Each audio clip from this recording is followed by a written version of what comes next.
Did you know that St. George News has a new app? Download the St. George News app today and stay up to date on everything happening in Southern Utah. Get instant notifications on news, weather, sports, and more. Download the app today and get your local news now.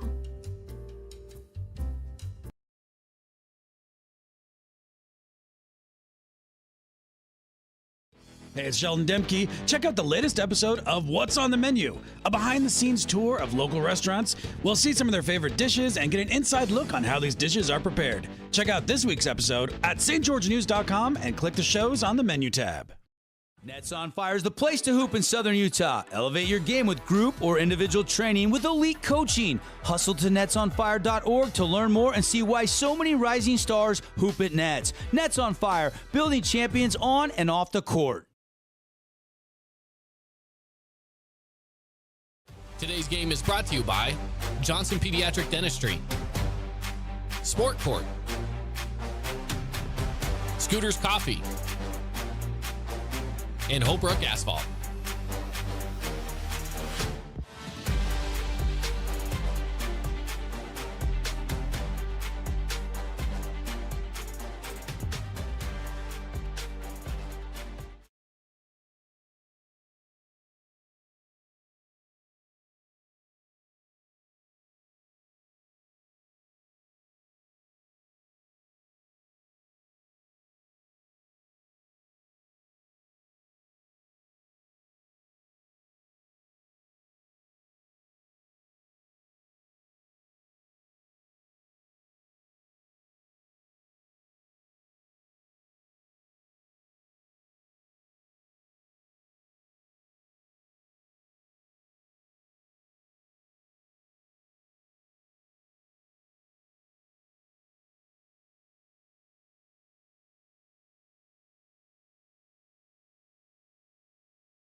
You look at the two teams, they've kind of trended a little bit in opposite directions. Snow Canyon was picked a little bit higher in the preseason poll, but it's been the Snow Canyon Warriors that have struggled. Of course, no favors in the injury department, losing a lot of key guys for extended time, including first game of the season, Archie Therafall. But they're going to turn to Brody Lounsbury, Paulie, their young sophomore quarterback. He started the year as the backup running back to Max Reynolds. Max breaks his hand, so he's only playing defense. And now Brody's been moved to quarterback. They're going to move Joe Max Smith to like an H-back position. They're going to put him on outside linebacker.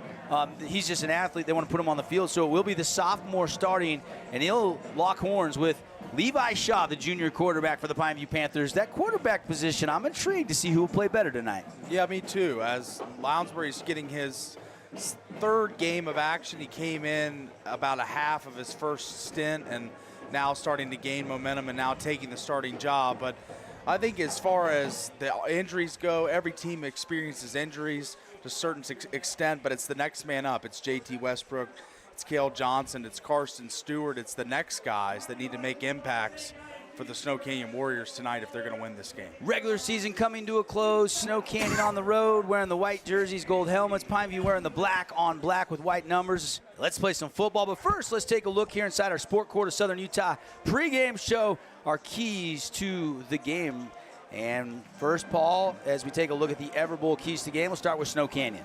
Yeah, for the Warriors, it's got to be start fast. There's a quarterback change. They're in a transition period, maybe planning for next year a little bit, but they need to get good start on offense, a quick strike, whether that be through the run game or a long pass. Quarterback play, they're obviously bouncing back and forth between two guys. They're going with the younger guy tonight.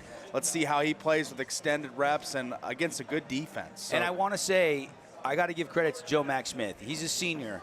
A lot of kids would fold up and go home. He's like, Coach, I just want to play. If I'm not going to play quarterback, find somewhere else for me to play. So we'll see him at H-back. We'll see him as an outside linebacker. You will see Joe Max Smith in this game tonight, even though he's not starting the quarterback. That's right. And lastly, explosive plays. They've kind of been lacking them this year, but it's got to be J.T. Westbrook. I think he's the guy that springs the long ball. He's the guy that can get behind the defense.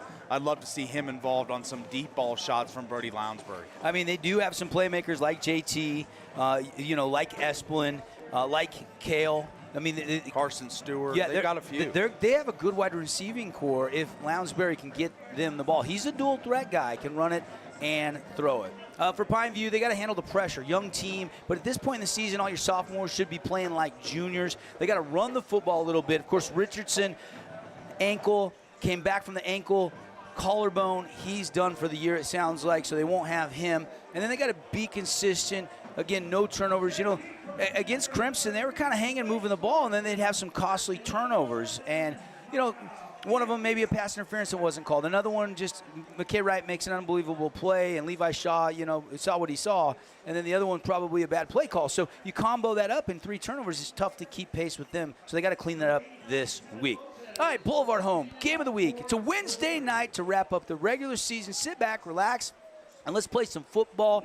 Expect the unexpected, as I always say in Region 9 kickoff, end over end, returnable from the 7. And this is going to be a jump by Fia out across the 15. Breaks a tackle to the 20 and taken down there. Tackle made by number 30, Aaron Longoria of the Snow Canyon Special Teams.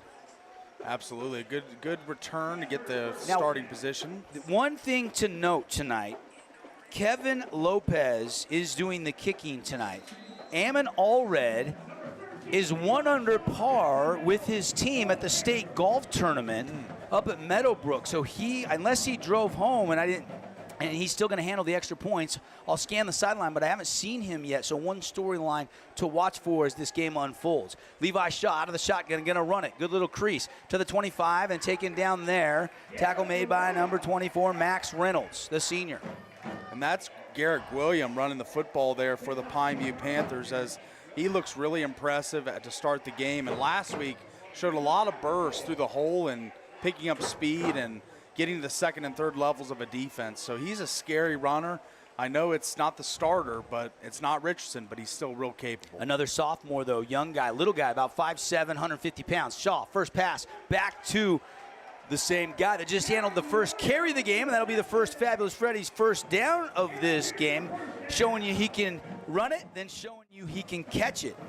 Absolutely, as good start for Levi Shaw. Good confidence-building throw. Just get the ball out of your hand quickly. Kind of like with a basketball player in a layup. Just see the ball go through the net, and it starts off strong for the Panthers. Fresh set of downs here for Pineview at home tonight. Just a beautiful night for football. Temperatures in the 80s, but cooling quickly. Shaw, 2 receivers to the far side and 1 in motion. That is going to be a handoff back up the middle. And about a gain of 4 before driven back by that Snow Canyon Warrior defense. The gang of Warriors there making a group tackle, and what they love to call gang tackling, as there was 3 Warriors just driving William to the ground and not anywhere for him to run. So good defense there, good penetration up front from the big fellas for the Snow Canyon Warriors. Kind of exciting to glimpse into the future, although the future is now for Garrett William, just a sophomore, smaller but plays with big heart. Him and Richardson, same class. That's going to be a nice 1-2 punch for the next couple years beyond this one. William again, and taken down immediately. He'll be taken down by Kalen Kelly, and it'll be 3rd and about 6. Yeah, for Pineview, that play, number 51, Talon Abbott-Evans, got a little blown up and forced back, and that play was kind of snuffed out from the get-go. So not really good penetration protection by the Pineview offensive line the last 2 plays. Warriors crashing in pretty quickly, blowing up in the backfield. Panthers are 2-3 in region play. They're 500, 4-4 on the year. Opening drive of the game, Snow Canyon looking for region win, just number 2. They're 1-4 in region play and 2-7 overall coming into this matchup tonight. Levi Shaw, junior quarterback, letting it fly, taking a shot, got a man behind the defense, and it's knocked away last second. Quade Sorensen was the intended receiver. And Quade's got a lot of speed, got behind the defense here, as we see on the Holbrook Asphalt replay. Levi Shaw just drops back. He's got plenty of protection, lets it fly. A lot of air under this ball and hangs up in the air a little bit, just enough to slow down Quade Sorensen. So third, you run a couple crossing routes with Brock Harris, the All-American high school guy that we're thinking sometime after the season is over, the next few weeks for Pineview, maybe longer, seeing how far they go in the playoffs, we'll probably put out like a top 10 or a top 6 or a top 8 list on colleges that he'll want to attend. And then probably by before the start of next year's high school football, because he's just a junior, he'll commit. One of the most hotly touted tight ends in the entire country, Paulie.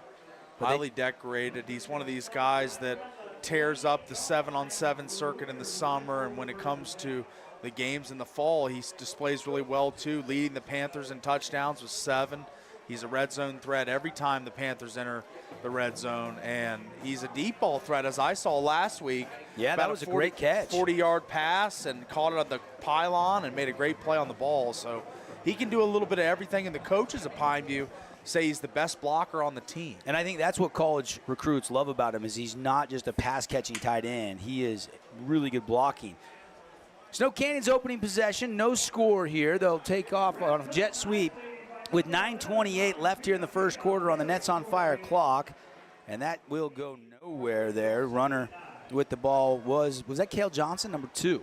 Cale Johnson. And I think Fia made the stop there defensively as he came up real fast, cut off all the space to the edge that they were looking for.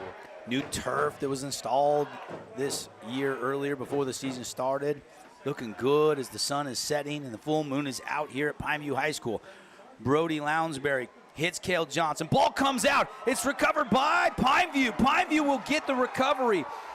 Cale Johnson was fighting for yak yards at the sticks. Looked like he would have had enough for the first down. Ball is punched out, and the Panthers jump on it. And there's the first turnover of the game. Take another look here, Paul.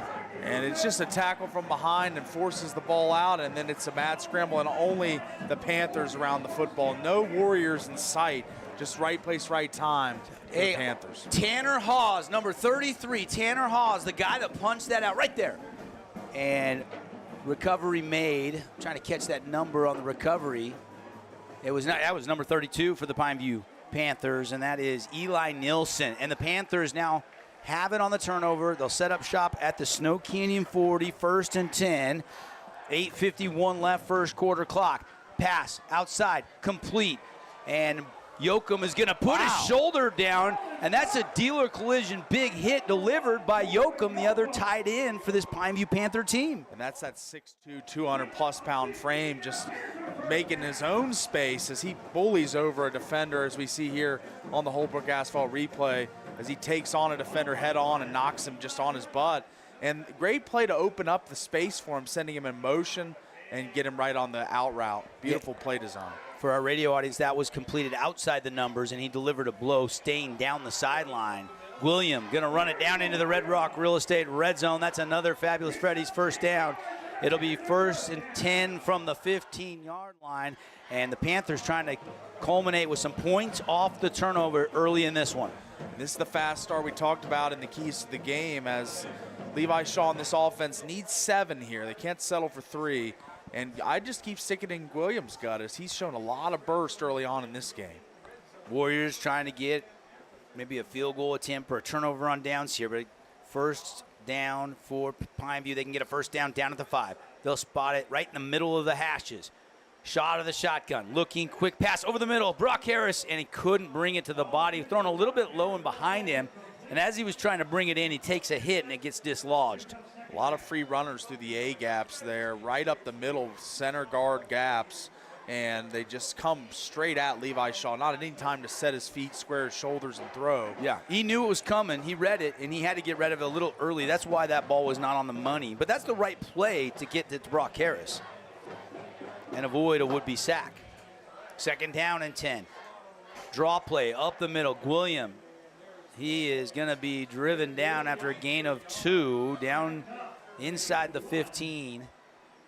2 strong plays by the Snow Canyon Warrior front as they bottled up the last 2 attempts at a big touchdown starting play here, as Panthers now looking at a 3rd down situation here. Appreciate Boulevard Home, making your house more like home for over 50 years. Go see what Boulevard can do to deck out your home with some new furniture. We've got furniture for every room in the house at Boulevard Home. Shaw gonna roll. Going to throw near the front of the goal line, and it's incomplete. Trying to find Fia, and it's going to be too high over his outstretched arms, incomplete. And now field goal unit will have to come on here for Pineview. Definitely wanted 7, of course, but if they're able to make this kick, still get on the board first. But I don't love the play design there, getting Levi on the roll, more known as a pocket passer, guy that can sit and pick you apart. On the run there, just a little high of a ball there and unable to get the touchdown, but hopefully they're able to scratch across 3 here. Daniel Maya on for what will be a 31-yard field goal attempt to put the opening points on the board if he can drill it through the uprights here on a Wednesday night to wrap up the regular season. Snap and holder good. Kick is away, and it is perfect. So beautiful on the kick. Wilkinson scoreboard, Pineview does get 3 off the fumble and recovery. And just like that, they're on top over Snow Canyon. We'll take a quick 30-second timeout. Back in a flash, high school football coming at you between the Panthers and the Warriors. Stay with us on the Fan Sports Network. Scooters Coffee and Hurricane is the best way to start your day or get you through your day. From breakfast sandwiches to cinnamon rolls to amazing smoothies and, of course, coffee. Anytime is a good time to sip and smile Scooters Coffee. Open 7 days a week. Hey, it's Sheldon Demke. Check out the latest episode of What's on the Menu, a behind-the-scenes tour of local restaurants. We'll see some of their favorite dishes and get an inside look on how these dishes are prepared. Check out this week's episode at stgeorgenews.com and click the shows on the menu tab.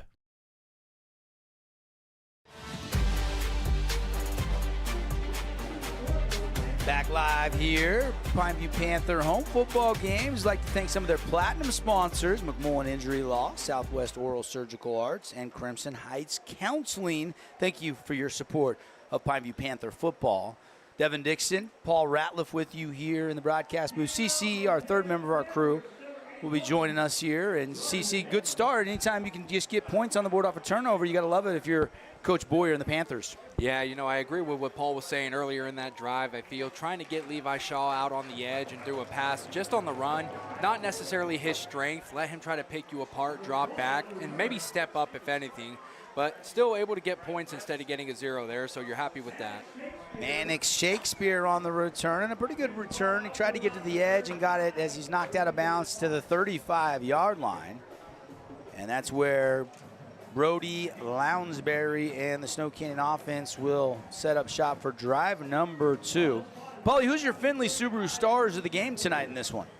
For the Snow Canyon Warriors, I'm going to go with some of their skill players. Carson Stewart, JT Westbrook, and Cale Johnson. You're going with everybody. All come to mind. You can't just pick one? Can't pick one when there's 3 guys deserving and worthy of the notoriety. So I'm going to go those 3 guys. They all need to play big, as we've always talked about the Archie Therafall injury, and that is a big injury. I'm not discrediting that at all, but it's kind of the next man up mentality. We've seen that with a lot of schools around the region. Injuries happen, and next men up have performed well. So I'm counting on those 3 guys tonight for the Warriors, as they've got a young quarterback making his second start. He's played in 3 games total, came in relief in the first game of his career, but now gotten 2 starts. So he needs some sure-handed receivers that make plays for him. All right, Findlay Subaru Star Watch. Is it the sophomore quarterback for Snow Canyon, since he is just making that second start? He's only a sophomore. He looks like he's trying to lock down that position for the next couple years for Coach Esplin.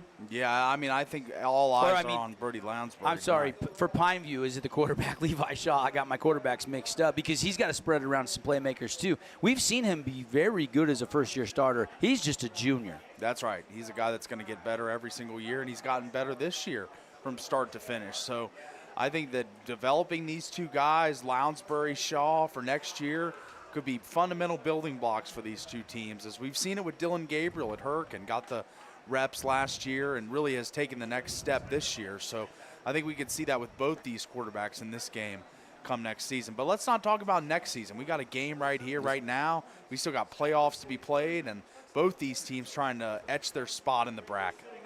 While we have a second here, because the injury is to Mosiah Weegesend, and he's getting some help walking off the field. He is walking under his own power. We can tell you Desert Hills has striked first. Titan Mason back tonight, touchdown run, 7-0. That game just under 7 minutes to go in the first quarter. Yeah, Titan Mason's going to be the guy that like Rand Sawyer, like McCord Christiansen. Those teams all go as those guys go. And a run off the right side, just inside the numbers by the quarterback himself, Lounsbury, and that'll be a nice pickup. You love 5-yard chunks on first down out to the 40-yard line. Yeah, and for a 5'9", 165-pound sophomore, he's a physical runner, Lounsbury is. He stuck it right in the teeth of the defense and didn't think twice about it, as he's going to be called upon to do that quite often tonight, as he's got great legs. Second down and 5, snap to the quarterback. He's looking to throw. Pressure comes, gets rid of it, completes it, and it's Cale Johnson. Already multiple catches for Cale Johnson. He'll pick up 4. Good tackle there to keep him short of a Fabulous Freddy's first down. It'll be 3rd and 1. Yeah, great form tackle in the open field, as it looks like Cale's coming up a little hobbled there as he's down. Now he's going down to the ground. So I think we got another injury timeout here, but he's been involved in the offense. This would be a blow, of course, for the Warriors, as he's been the primary target for Lounsbury. So let's hope he's okay. Devin Dixon, Paul Ratliff on yes, I know it's Wednesday, fall break, so it gives everybody a little extra time to prepare for the playoffs, which will start next week. Playoff games are always a default time, but a lot of times you'll see teams have to travel from St. George to Cache Valley, or from Cache Valley down. You'll play them a little bit earlier, and so we'll see how the schedule comes out when the brackets are revealed. We'll talk more about that all next week, and we'll have as many of the games as we possibly can live for you on the Fan Sports Network and streaming on the fansportsnetwork.com. But Paulie, another injury. This one was to the receiver, Cale Johnson, and it looks like he's going to be okay. He's got his helmet down around his knees, walking off unassisted. Yeah, well, walking off on his own power, so hopefully he'll be able to get back into the lineup tonight, as he was one of the guys we just highlighted as somebody that needs to step up for the Warriors, and he has thus far this game. No, he had the unfortunate fumble, but still being a guy that makes some plays for him early in this game. Just saw a shot of Paul breaking it down all night long here in the Grass Creek Construction broadcast booth, building with integrity. Appreciate Grass Creek Construction. 3rd down and 1. Warriors, Lounsbury out of the shotgun. He'll move the running back to the other side. Esplin gets the carry, and Cale Esplin will take it for a gain of 3 out to the 47-yard line, and that's a Fabulous Freddy's. First down, and number 70 for the Warriors, Jackson Hansen, really provided a good lane for the running back there. Cale Esplin, as he pounded it right up the middle, and that was a great block. Didn't get time to dive into the entire House of Jump starting lineup in our pregame show. I want to thank House of Jump for bringing you the game tonight. Go jump around, fall break, get over there and bounce off the walls. It's encouraged at House of Jump. Throw outside, down the sideline. And that's another Esplin run after the catch, and he's going to move the chains again. Clock says, Kelly Holman, the head referee, says clock will run. And it's a 1st and 10 from the 42. 5:15 left remaining here in the first quarter. Pineview leading 3-0. And Warriors ready to go. 4 receivers set. Trips to the near sideline, ball on the far hash. Lounsbury's going to hand it to Esplin again. Hit and drop. Coming through unblocked. That was, I believe, number 36, wasn't it, Paulie? Was that Melosi Moores? It was number 36, Melosi Moores. Woo, what a play. Busted through that hole and blew that play up before it even started. But the offensive line of the Warriors caught off guard there. They kind of brought a lot of guys along the line, along the front, and didn't drop anybody, just brought everyone.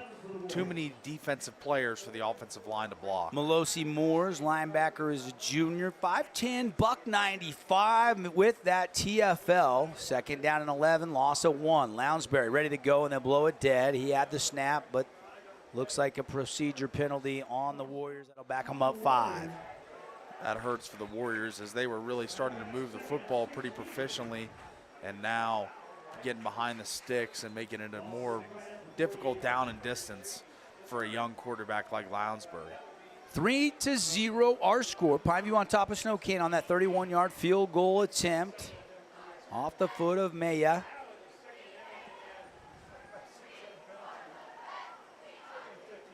And we're now 2nd and 16 here for Snow Canyon. Out of the shotgun, Twins to either side. Throwing. Nobody open. Good coverage downfield. He's going to tuck, going to pump fake, going to run, put his head down, take a shot. Ooh. And he'll get about 6 of those yards back near the line of scrimmage, but 3rd down and long. That was what I was talking about with Lounsbury, is he's a 5'9", 165-pound soaking wet kid, and he just ran right up into the gut of the defense, took on 4 tacklers, and just kept on driving those legs.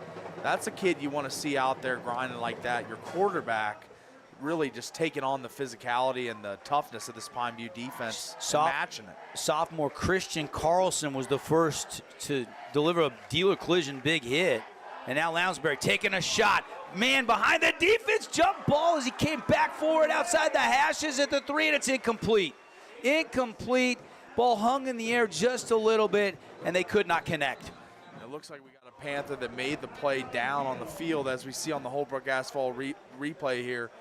That's number 3 for the Panthers, Quade Sorensen. And that's a big blow offensively and defensively, because he's a guy that makes a ton of plays. Hopefully he's okay. You saw the speed of Quade Sorensen, right? He was beat by 2 yards and kind of caught back up, and that ball just hung enough for him to get up there, jump ball.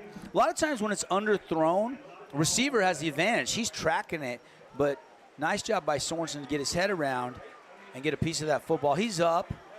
And actually, that is not number 3. Is it number 6, Paulie? I think that is 6. So correction, that's Paul Caver. Paul Caver, our mistake. Hey, we're human. We make mistakes. I couldn't tell when it was live there, but it is Caver. And it looks like maybe the wind got knocked out of him, Paul. He's kind of got that left arm around the midsection rib area maybe. Took a shot there as he hit the turf hard. Yeah, as he made a great play on the football as it hung up there, just enough time for him to get there and cover the ground to make the play, but hopefully the Panthers get him back, as he's a key part of the defensive secondary. 3:07 left in the first quarter. Snow Canyon with the football in Pine View territory, but facing a punt situation. They took the shot, couldn't connect, and now they'll have to punt the football. And again, this is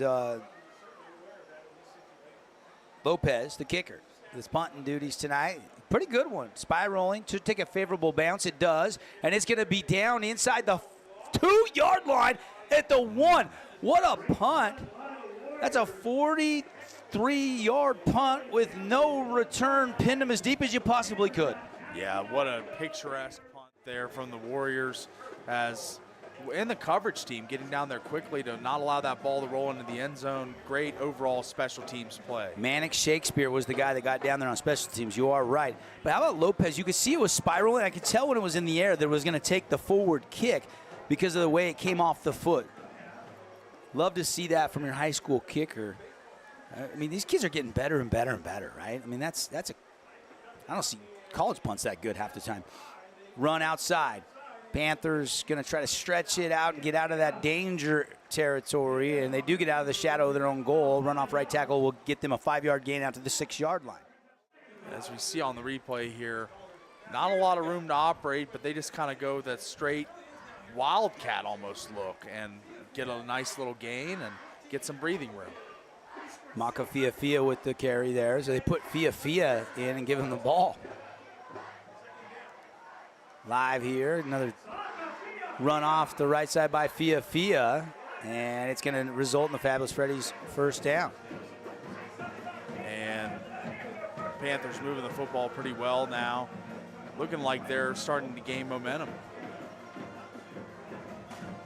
Yeah, no question.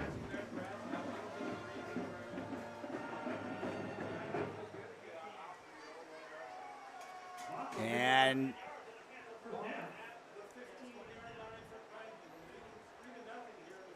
Panthers fresh set of downs. Sorry, having some technical difficulties on the video feed. Hopefully we're still good on the radio side. And now out of the gun, Levi Shaw. Quick release, hits Yoakum. Yoakum hit and dropped immediately. Good tackle by Easton Nowatzki. But he will pick up a couple yards out to the 19-yard line, pick up a 4. Yeah, that's a good little play for the Panthers, as any positive play whenever you're backed up this deep in your own zone is great. And they're edging their way out. They're almost to the 20 now as this drive began on the 1-yard line. 1.5-yard line want to be specific. Panthers have had no trouble scoring points this year for most games. And right now the defense pitched in the shutout. A little lower scoring game here as we're just a minute 14 left in the first quarter than a lot of people might have guessed. Shaw rocks, fires. It's almost intercepted, and that would have been a pick six had Joe Mack Smith caught that ball. And what a jump of the route that was by Joe Mack, as Levi Shaw kind of telegraphed this one as he looks wide, doesn't make any other reads, just eyes his receiver, Corbin Yoakum. And Joe Mack Smith, a former quarterback that started a lot of games this year, reads it like a quarterback and steps right in front of the pass. I can't underestimate how refreshing it is to see a guy that just wants to help his team. A lot of kids would have packed it in. I'm not the quarterback anymore. Yeah, it would have been a nightmare situation for the coaching staff and the kid and the program. But Joe Mack's like, Coach, I'm good. Just put me wherever you want me and I'll play. I want to help the team win. And he almost had the pick six. If he catches that, he's going to easily walk into the end zone. Shot down the field from Shaw. Hits Brock Harris. It's down to the Snow Canyon 44-yard line. A high arcing pass, and he high-pointed it, and Brock Harris has given the Panthers a big play down the middle of the field. Yeah, as we see on the Holbrook Asphalt replay, just high-pointing that ball, that great catch radius of that long, lanky 6'6" body, goes up tall over the corner and makes the play, as expected from a guy this good, as the Panthers are in business. There was a lot to like about the play, but I love the first down point from Brock Harris while he was laying on the turf. Did you see that? Yeah, I did. He's like, that's a first down. First down's brought to you by Fabulous Freddy's. Fia with the carry. He went in motion, got the handoff, trying to run north and south, slithering ahead, and he will turn a little lime and lemonade as he'll pick up good yardage, gain of 5 down to the 39. Fia shows that. Here's that pass on the replay for our television audience tonight. Look at that. That's why college coaches want Brock Harris to choose their school. He's got dozens and dozens of big-time Division I offers. You name the big school, he's got the offer. I can't wait to see the final list as he whittles it down to maybe a top 10. Got a Luke Udy at American Family Insurance timeout here at the end of the first quarter. It is 3-0. Pineview leads Snow Canyon on the Fan Sports Network. Be right back after this full timeout.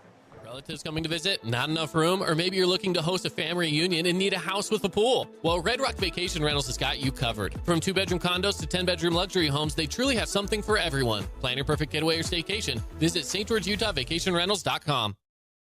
At Intermountain Sports Performance, we've been training athletes for over 20 years, and we guarantee your athlete will improve speed, agility, explosive power, and reduce the risk of injury while working with the most qualified and experienced team in Southern Utah. Find us on Instagram at sportsperformance_IH to learn more.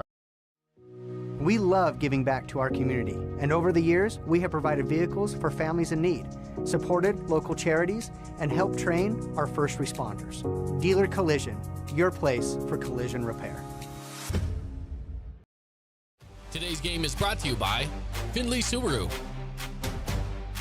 Honolulu Grill, Nets on Fire, and Intermountain Sports Performance. Again, we are back at Pineview High School, start of quarter number 2, but a couple updates, Region 9 updates brought to you by The Rink, skatetherink.com, perfect for your kid's next birthday party. Reds kick a field goal, and they trail 7-3 at Snow Canyon, or at Desert Hills right now. Pass to Yoakum, down the numbers to the 31-yard line. That's going to be a Pineview first down. And it's a very entertaining game so far. It is 7-7 over there at Dixie High School. Senior night for the Flyers, and right now they're the only team that has a chance to keep Crimson from rolling the table and going undefeated in region play as Crimson enters that game without a loss. They've lost their first 2 games of the season, haven't lost since. Of course, we know Dixie's probably going to be on the road, but man, how much could they climb in the RPI if they upset one of the top teams in 4A? Crimson is number 3 in the last RPI. Shaw in the pocket. They keep him clean. He's going down the middle, right to the end zone on a post route, and he overshot him. It's incomplete. He overthrew it by 2 or 3 yards as they've continued to take shots down the field. Yeah, Levi and the offense keeping the Snow Canyon Warrior defense honest. They're like you say, taking those shots, and also a good run-pass combo. You know, a good mix of both as they really are diversifying the play calls and making it difficult for the Warriors to either stack the box or drop into coverage. They're keeping them guessing. I'd lean that they're slanted more towards the pass, but Williams got a lot of carries early on and looked good. Yeah, and he's in there right now. They use Fia on a couple carries to get him out of the goal line with a little more speed. William, no, is not slow. Sophomore running back will get the draw play here. He'll go right up the middle, guard and center, go butt to butt. He's got a crease. He'll go right down the middle of the field, inside the 20-yard line, into the Red Rock Real Estate red zone like he was shot out of a cannon. And that's the speed that you like, as you see on the Holbrook Asphalt replay here. Levi Shaw, just the little delayed draw, and Williams screams up the middle, looks like a water bug, fresh off the Lake Anna in Virginia when I used to be a kid. Hard to catch those little bugs. Kalen Kelly was the guy that made the stop, but not before the Panthers get a fresh set of downs. 3-0, Pineview with the lead. Into the red zone they go, looking for more. Oh, no! The snap gets away from Shaw. He's just got to go jump on it, and he does, and that is a smart play by Shaw. Instead of picking it up, if he picks that up, Joe Mack Smith is right there. It could have been disastrous. Yeah, it could have been. As we see on the replay here, just a miscommunication. Looked like the snap was a little high. Rolls over the head of Levi Shaw, but lucky enough to be able to get on top of it, maintain possession for the Panthers as they're looking to add on to their 3-0 lead with 10-14 left in this first half. Ooh, that's a big loss, though. But they keep the football. Now we could see on second down a couple shots down the field from Levi Shaw. I'd expect it at this point, as pretty much the first down is inside the 10. It's a long way to go to get this first down, but seen crazier things happen. Panthers now. Second down and 30, we'll call it. I mean, it was a huge loss. They try to hit Harris, and it's incomplete. He was running an out route. Maybe got a fingertip of the right hand on it, but too high to handle. A couple more rink Region 9 updates, skatetherink.com. Perfect for your kid's next birthday party. Titan Mason scores another touchdown. Desert Hills is up 15-3 because they got the 2-point conversion. That's right at the end of the first quarter. And Rand Sawyer has scored his second touchdown, and Dixie misses the extra point, but they lead Crimson 13-7, Paulie. Yeah, the Mustangs a little bit of on upset watch tonight as the Flyers playing inspired football on senior night. Dixie's always been a team that gets it going later in the season, but this is a really late start, but it would give them a ton of momentum if they could win this game. Over the middle, it's complete. Yoakum with the catch. Yoakum to the 20, and they're right back within field goal range of Maya if they want, or it'd be 4th and 10, maybe 4th and 11 here, and it looks like the offense staying on the field for now. As Yoakum and Harris, I mean, the combination of the two, that's over 12 and a half feet of body to throw to between those two of the guys. And, they got great catch radiuses, and we've seen Yoakum power through a couple of defenders already in this game. They spotted it to 4th and 12, we'll call it. Shaw gonna throw, has some time, stepping up, looking, got to let it fly, back of the end zone, incomplete. You could tell it was too far. That's into the soccer goalie area. That's way beyond the back line of the end zone. And how about Snow Canyon? Due to a bad snap, they get Pineview way behind the sticks, and they force the turnover on downs.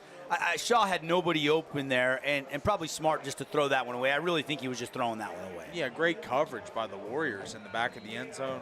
Kind of played 500 like when you're playing as a kid with your friends. Loved in the that park. game. Just throw the ball up, and it's just kind of stick with your man, try and grab that ball. And there was nobody around for Levi Shaw to connect with, and that's going to bring out the Warrior offense and our third sample of Brody Lounsbury tonight. Warriors down 3-0. Defensive game so far. Lounsbury, quarterback draw up the middle. And he's going to get a shoestring tackle, but he's going to get about 6, just 5. They're going to mark him at the 25.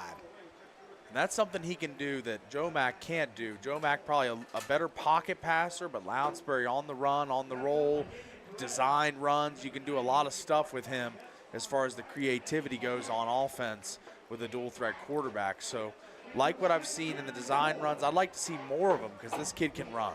Kale Esplin with Max Reynolds, the broken hand, only playing defense. Lounsbury, the other running back, moving to quarterback. Esplin's the featured back. They're going to flip it to him on a swing pass. It's caught. He's going to take it down the sideline, out across the 35-yard line, and that's plenty. That's plenty. That's an 11-yard gain, and that's a fabulous Freddy's. First down, and good-looking throw there from Lounsbury. Again, kind of like the layup for a basketball player. Just want to see it go through the net, and I think they're going to start exploiting the middle of the field and taking some shots a little later in this game, but get him in the rhythm a little bit. Carson Stewart and Cale Esplin staying on their blocks downfield, really springing that play. Those receivers blocking well downfield for the Warriors. Lounsbury going to throw again. Clean pocket over the middle. Incomplete. Threw it behind Cale Johnson. I think he was hoping maybe Cale would sit on a back shoulder throw before the safety could come over, and they cannot get that pickup. Would have been a nice gain had they connected. It would, and Johnson was running a little bit free, had some defenders in the periphery, but still not enough to, I think, cancel out that play. I think if that ball's put there, it might have been a big play for the Warriors. 7:43 on the Nets on Fire clock here in the quarter. Second quarter action. They'll swing it out to Esplin again, and they'll get about 3 yards after the completion, and he got running north and south. That's a good open field tackle by the Pineview defense. They're rallying to the ball tonight on the defensive unit. They are. They're gang tackling really, really well, and the screen game and the short passing game starting to be snuffed out a little bit by the Panthers. They're starting to come up and cheat a little bit, so I'd like to see them take a little more shots to keep them honest. 4 receiver set. Single receiver to the far sideline, trips to the near side. Lounsbury's going to have this play blown dead. Penalty going to go against the Warriors on a procedure. That'll back them up 5. And that's a big penalty for the Pineview defense as Snow Canyon's starting to gain a little momentum. And they've connected on some 10-plus yard plays on this drive. But that procedure penalty going to back them up, make this a third and long situation. Yeah, I mean, 3rd and 6 versus 3rd and 12. That's what the difference will be. Well, 3rd and 7. I guess it was 7. So 3rd down and 12. Lounsbury, though, sophomore quarterback, looking to throw, and he'll dump it underneath. It's caught by Joe Mack Smith, and he's going to fight and try to break a tackle, and he cannot. He's going to get a 4-yard gain, and then he's smothered. Again, good swarming defense by Pineview. Yeah, Joe Mack spun off the first defender, as we see on the replay here, as he makes the catch, gets the spin, breaks another tackle, but then all the buddies are coming for Pineview as they really are playing together tonight defensively, really swarming to the ball, creating turnovers as we saw on the forced fumble early in this game. So they're playing inspired tonight on their home field in front of their home crowd. Kevin Lopez on to punt it away, and he pinned Pineview deep. See if he can do it again. A little more difficult because he's punting from his own 30. Fair catch by Fia taken at the 24-yard line. But again, a pretty good high punt that had some hang time to it. Panthers will take back over, leading 3-0 on the Wilkinson scoreboard here on a Wednesday night to wrap up the regular season in our Boulevard Home Game of the Week on the Fan Sports Network. I'm surprised these defenses have had trouble stopping opponents most of the season, but it's the 2 defensive units for both teams that have kind of been the better units so far in this game. Yeah, as we haven't seen the high-flying, high-octane offensive show we thought we were going to get, as both defenses playing well early. Shaw trying to change that with a 3-0 lead. He finds Quade Sorensen. And Sorensen right down the numbers outside of him. He dives across the 35-yard line, and that's a first down. Sorensen showing you the wheels. Watch this block here by Brock Harris out on the edge, guys. Honorary lineman right there with the pancake to the sideline. Good eyes there, CC. That's a next-level junior. Brock Harris doing his job. And that's why college recruits love him. And another good play coming to the short side of the field again for Pineview as they'll pick up yet another first down. The stick gang trying to keep up with the chains. Yeah, Levi Shaw and the offense doing a little tempo game now as they're picking it up and going a little no huddle to try and maybe fatigue the Warriors early near the end of this first half. And a throw on a screen, and Harris and Yoakum were blocking. And I think Shaw wanted to hit Sorensen, but he threw it to Yoakum. Yoakum was down the field blocking. It looked like they were trying to set up the wide receiver screen, and Yoakum was actually the intended recipient. I'm not sure if Levi Shaw thought maybe he was going to curl back, but they tried to run that wide receiver screen there, and he was in the middle of blocking. And it looked like Snow Canyon was trying to argue for an offensive PI. Yeah, good point there. I'm thinking maybe there was contact before the ball left the hand. It was close, but I don't think so. And now it'll be 2nd down and 10 for Pineview. Todd Shaw is the offensive coordinator. Long time he's been here coaching many different sports. Ooh. William going to be hit and driven back, and he'll get back to the line of scrimmage, and that is it. He got the 46, and it'll be 3rd down and 10. As we see on the replay here, William just nowhere to go as he hits the line of scrimmage, as 3 Warriors just meeting him in the hole. Panthers senior night, 15 seniors here getting honored before the game. Although right now, I don't know if Pineview moves. You're kind of looking at the RPI. I studied it last week before they pulled it down, and good chance, win or lose, they kind of stay right there at 13. Maybe you can move a spot up or a spot down. You never know, but most likely they're going to be 13, which would be a home game here next week. Throw to the outside, caught by Quade Sorensen. Sorensen's going to take it down the sideline. Where'd he step out? They're going to say he stepped out at the 45-yard line, and it's going to be 4th and 1. This is a conversion you'd love to have if you're the Panthers. Use your big-bodied offensive line, Brock Harris, and just jam it up the middle. Looks like they're bringing in Got the heavy package, yeah. The heavy package. Jumbo. You got the big boys out there. They're going to run it, and it's easily Fia picking up the 1st down. Needed a yard, and he got about 6. Down inside the 40 to the 39-yard line. A fresh set of downs to work with for this Panther offense. We've seen that from the Fia Wildcat look. We've seen a couple times now. Once when they were backed up against their own goal line, and now again on 4th and 1. They love his speed and burst on those short yardage conversions. 4:25 and ticking here in quarter number 2. Pineview ahead 3-0. Marching at the Warrior 39 here with a fresh set of downs. It'll be a 4-receiver set, twins to either side. Shot of the pocket, gonna throw underneath, and Sorensen couldn't bring it in. Looked like a curl route, Paul. He was just sitting in the zone there and unable to make the play, but good protection for Levi Shaw here, as it didn't seem like any Warriors were in the vicinity of him, as he just sat back there, had plenty of time to throw, and just unable to make the play by Sorensen. But good stuff from the offensive line there, pass blocking. Yeah, I if I'm Shaw, I mean, it's on the hands. I think that's a catch. If you're Sorensen, you say, that's my bad, I got to make that. William going to get a draw play. They've ran that draw play a couple times. With how much they pass, that draw is going to be there all night long, because they throw the ball the majority of plays, and whenever they pull out that little delayed draw, it's been fruitful for the Panthers. That is a gain of 13 down inside the 30 to the 27, and they'll go right back to the same play, and it's there again, but nice tackle that time made by Karsten Stewart. Looked like if he breaks Stewart's tackle, might have been gone. Yeah, could have been a house call. Instead, it's a gain of 3 to the 24. It'll be 2nd down and 7. Hand signals coming in from the Panthers sideline. High school football brought to you by the City of St. George Recreation Department. The journey for your kids' sports starts at sgcityrec.org. Junior Jazz signups going on right now. They have really done a good job, especially since Ryan Smith got more involved with the Jazz and bought the team. That Junior Jazz has really taken off across the state. It's always been good. Now it's even better. And an interception dropped by Stewart, but there's a flag down. Is this defensive pass interference or offensive pass interference? Let's take another look and see what the officials say on this one. I think Harris got knocked off the route, and that's why Stewart was kind of the closest one to the ball. You can see on the frame there, Harris kind of getting knocked out of bounds. Kelly Holman, our referee tonight, wearing the white hat, looking over there and telling them, hey, that's going to be a 1st down on a pass interference called on the defense.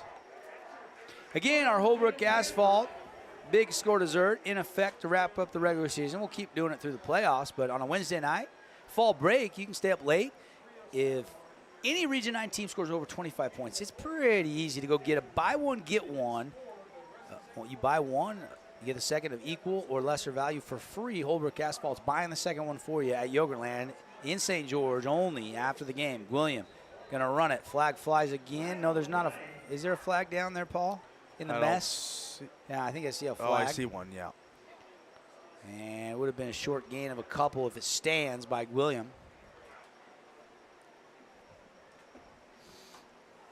Officials talking things over here. And it looks like this one will back up. 3 minutes straight up left on the Nets on Fire clock here in quarter number 2. Low-scoring game, lower than maybe a lot of people were thinking, Paul, as Pineview leads Snow Canyon just 3-0 right now. Yeah, we thought we were going to see, some defenses that have had the propensity to let up some points throughout the year. 2 good offenses. Thought we were in for more of a track meet tonight, but we're expect the unexpected. We're in a 3-0 game late in the first half. It's not like the teams don't have some yardage, especially Pineview. Yeah. They do have some yardage. Last drive obviously got behind the sticks on a bad snap that lost about 20 yards and could not convert on 4th and 12. And a draw play again. Something they like with that draw play, but this time Snow Canyon's defense was ready for it on 1st down and 20 after that holding call.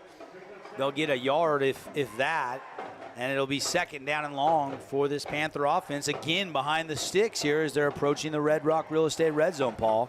Yeah, this has been a problem as they near the end zone the last couple drives, as they've just done things to shoot themselves in the foot. But I think this is the time you call up the Brock Harris, fade to the end zone, the cross, whatever it may be. Get your best player involved here if you're the Panthers. Brock Harris split out on the numbers on the near sideline wearing 86. 6'5" junior tight end going to run a fade route. Shaw looking at it. He's covered well. He's going to go over the middle. It's batted around, and it falls haplessly to the ground. It's an incomplete pass. I think Harris was the first option there, Paul. Yeah. Connor, but they took that away. He was well defended by the Snow Canyon secondary. Yeah, you thought maybe Brock Harris there lined up with the one-on-one coverage at the bottom of the screen. They were going to try to get it there. Has Levi Shaw turned his head, tried to get that ball back to the other side. Just a good job by the Snow Canyon defense to get their hands up and knock that ball down. Colt Falanico, which is Peter Falanico's little brother, was open behind Fia. They threw it to Fia. If you looked right behind him on that replay, you saw Falanico wide open at about the 5-yard line, but Shaw did not see him. So 3rd and 19. Pocket collapsing, pressure coming, and they throw the interception. It could be a pick 6. Here's the return to midfield. And he could go all the way. Kale Esplin to the 20. He's going to beat everybody to 5. Touchdown Warriors. And they have their first lead of the night on a blitz that pays off huge. They've been bringing pressure all night long as we see Esplin on the return here, just taking it in, smooth, gliding to the end zone. But the pressure has been a product of that the interception is a product of the pressure throughout the night, finally culminating into their first big play defensively, their first scoring play of this game with 1 minute and 20 seconds left in the first half. The Warriors take their first lead 6-3 pending this PAT. Paulie, that's about a 78, 79-yard return. I couldn't tell exactly where he was based off that replay, but that is a near 80-yard pick 6 for Snow Canyon. Just when Pineview's driving again, they get behind the sticks. Great time by Coach Mike Esplin to drop some pressure on the defensive side of the ball. Lopez with the Best Friends. BestFriends.org, the animal sanctuary, just 90 minutes from St. George. Go up and visit, grab some lunch, and take home your new best friend. At BestFriends.org, you can learn more, or you can tune in every Wednesday on our sister station, 95.9 The Hawk. They have Wet-Nosed Wednesdays where they feature a pet from the sanctuary. Check out the Facebook page. But we have our first touchdown of the game, a special moment where you touch it down, comes on a huge pick 6 by Kale Esplin. How about that? And we'll keep it right here. The defense again coming up big in this game, and that's what we've seen featured as far as the units go in this first half. And that's just one of those situations where Shaw's feeling the pressure. He wants to get rid of it quick, and he never sees the linebacker. That's right, as Esplin was just kind of hiding in the pocket in the zone, waiting for a ball to be let go, and the pressure got home almost instantaneously from the snap of the football. So that's been a constant theme for the Warriors. They've been bringing heat, and that time it got home in a big way for 7. Tonight's game, we'll be selecting our AWP Appliance Wholesalers Plus Playmaker Play of the Game. Mark that down as a top AWP Playmaker Play of the Game right there, Paulie. Absolutely. That'll be tough to top. That'll be tough to top. It comes with 1:20 left in the first half. Esplin with the huge pick 6. Goes untouched all the way to the end zone. Low squib kick handled by Caver at the 20. And now Pineview will have the 2-minute drill. I'm assuming they're going to go ahead and go fast here now, trailing 7-3 on the Wilkinson scoreboard. I would assume they're going to pick up the tempo and try and get at least 3 here, get across. Or maybe it's kind of like those NFL and college teams that when they first take over with not much time left on the clock, they have that one feeling out play to see if they can get a nice gain on first down. So let's see what they do on this feeling out play. I wouldn't be surprised if it's a draw to William. So a huge pick 6, and now the Panthers will try to make something happen here. They'll throw a screen to Sorensen. They get a block, and he'll pick up a good chunk of yardage all the way down the boundary. Still fighting, still fighting. And they're finally going to mark him out at the 38-yard line, Paulie. That is a gain of 16 nearly. If you're feeling it out to start the drive to see if you're going to be aggressive or not, I think it's pretty much bingo, green light now to be aggressive, try and get points here. That was a big first down play to start this drive with 1:09 left in the first half, and an ability to try and get closer or even take the lead here with a huge play. So time winding down, the Panthers going to set up another screen, and that's incomplete. And that's probably a good thing that was incomplete, because that would have been a big TFL. And Trey Vaughn there on the to cover the receiver, and there was just nowhere to run for William. As see this little slip screen set up, the defenders get upfield quickly, and Trey Vaughn just lays the boom in the open field. He is a heck of an athlete. 2nd down and 10. Probably saved a 5 or 6 yard loss had William caught that screen pass, doing the team a favor because the clock will stop. Now the Panthers do have timeouts. Shaw spins the football out of the pocket, going to go over the middle, and he overshot Quade Sorensen. Quade had a little bit of an opening there if he was able to catch that football, but just a little overthrown, and 2 Warriors in the area. But I thought Quade had a step on both of them. I agree. I think that's one you got to feather over the linebacker, especially after you threw a pick to the linebacker. So you're trying to make sure that doesn't happen again and put a little more air under it. And by doing that, can't get the timing right. 3rd and 10. What will Shaw do here? You've got on that far sideline, Colt Falanico, and then Brock Harris in the slot. Twins to either side. William in the backfield. Going to roll Shaw, move the pocket, throw it, and it's incomplete. Intended receiver on a comeback route. It was Carter Buchanan, the sophomore wide receiver. This is a really young Panther team. I mean, Yoakum's a junior. Falanico's a junior. Shaw, the quarterback, junior. William, the running back. Kyle Richardson, who's hurt, all sophomores. There's 15 seniors on this team, but not a lot of them at the skill position for Coach K.J. Boyer. Even Paul Caver, DB and receiver, is just a junior. They'll run a guy on late on that right side of the line. That was Trey Mitchell at a tight end position. Somebody on special teams was like, we're kicking crap. I got to get out there. And the punt, a good one. Going to be returnable if he can catch it cleanly from the 10. And it is returnable. Big block there down the right sideline. And Snow Cannon going to take it out near the 40-yard line. Really good return there. And that was Easton Nowatzki, I believe, on the return, Paul. And as we see here, the play of this return is the block that takes out the first oncoming tackler, as that was a big boom laid there to free up Nowatzki. And now how aggressive if you're Snow Canyon and Coach Esplin? You've got a 7-3 lead up there on the Wilkinson scoreboard. You've got 40 seconds on the second quarter clock before our great Harvest halftime show. 2 St. George locations. Delicious, healthy breakfast, lunch, fresh baked bread, cinnamon rolls. Their brownies are unbelievably good. Lounsbury's going to take a shot, but the receiver was running to the sticks and stop route, and he threw a fade route and nobody home. 2nd down and 10. A little miscommunication there, but I'd still like him to keep the pedal down here. 2nd and 10, 35 seconds left. Try and get into field goal range, and maybe it's a screen, maybe it's a slip screen, or just a short pass that goes for a long gain. Out of the gun, Lounsbury going to throw. This time the communication is great. Makes a man miss, but then still gets the ankles.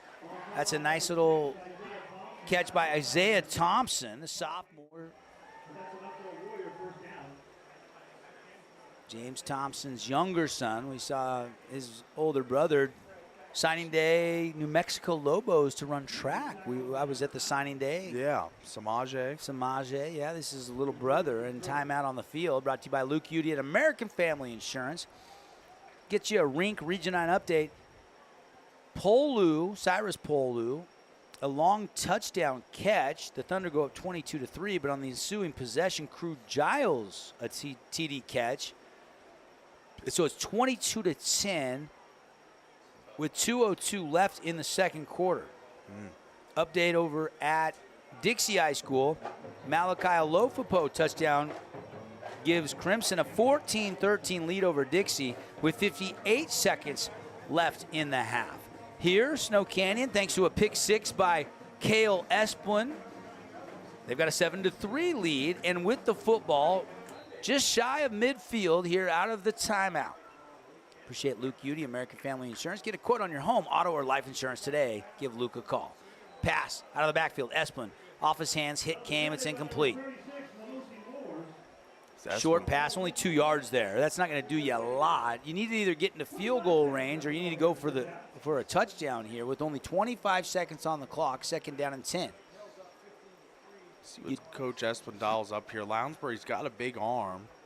Can definitely get it into the red zone with a pass here if he's able to complete one over the middle. I'd look for a seam route, something over the middle. You do have a timeout, so you can do that. No problem. Lounsbury.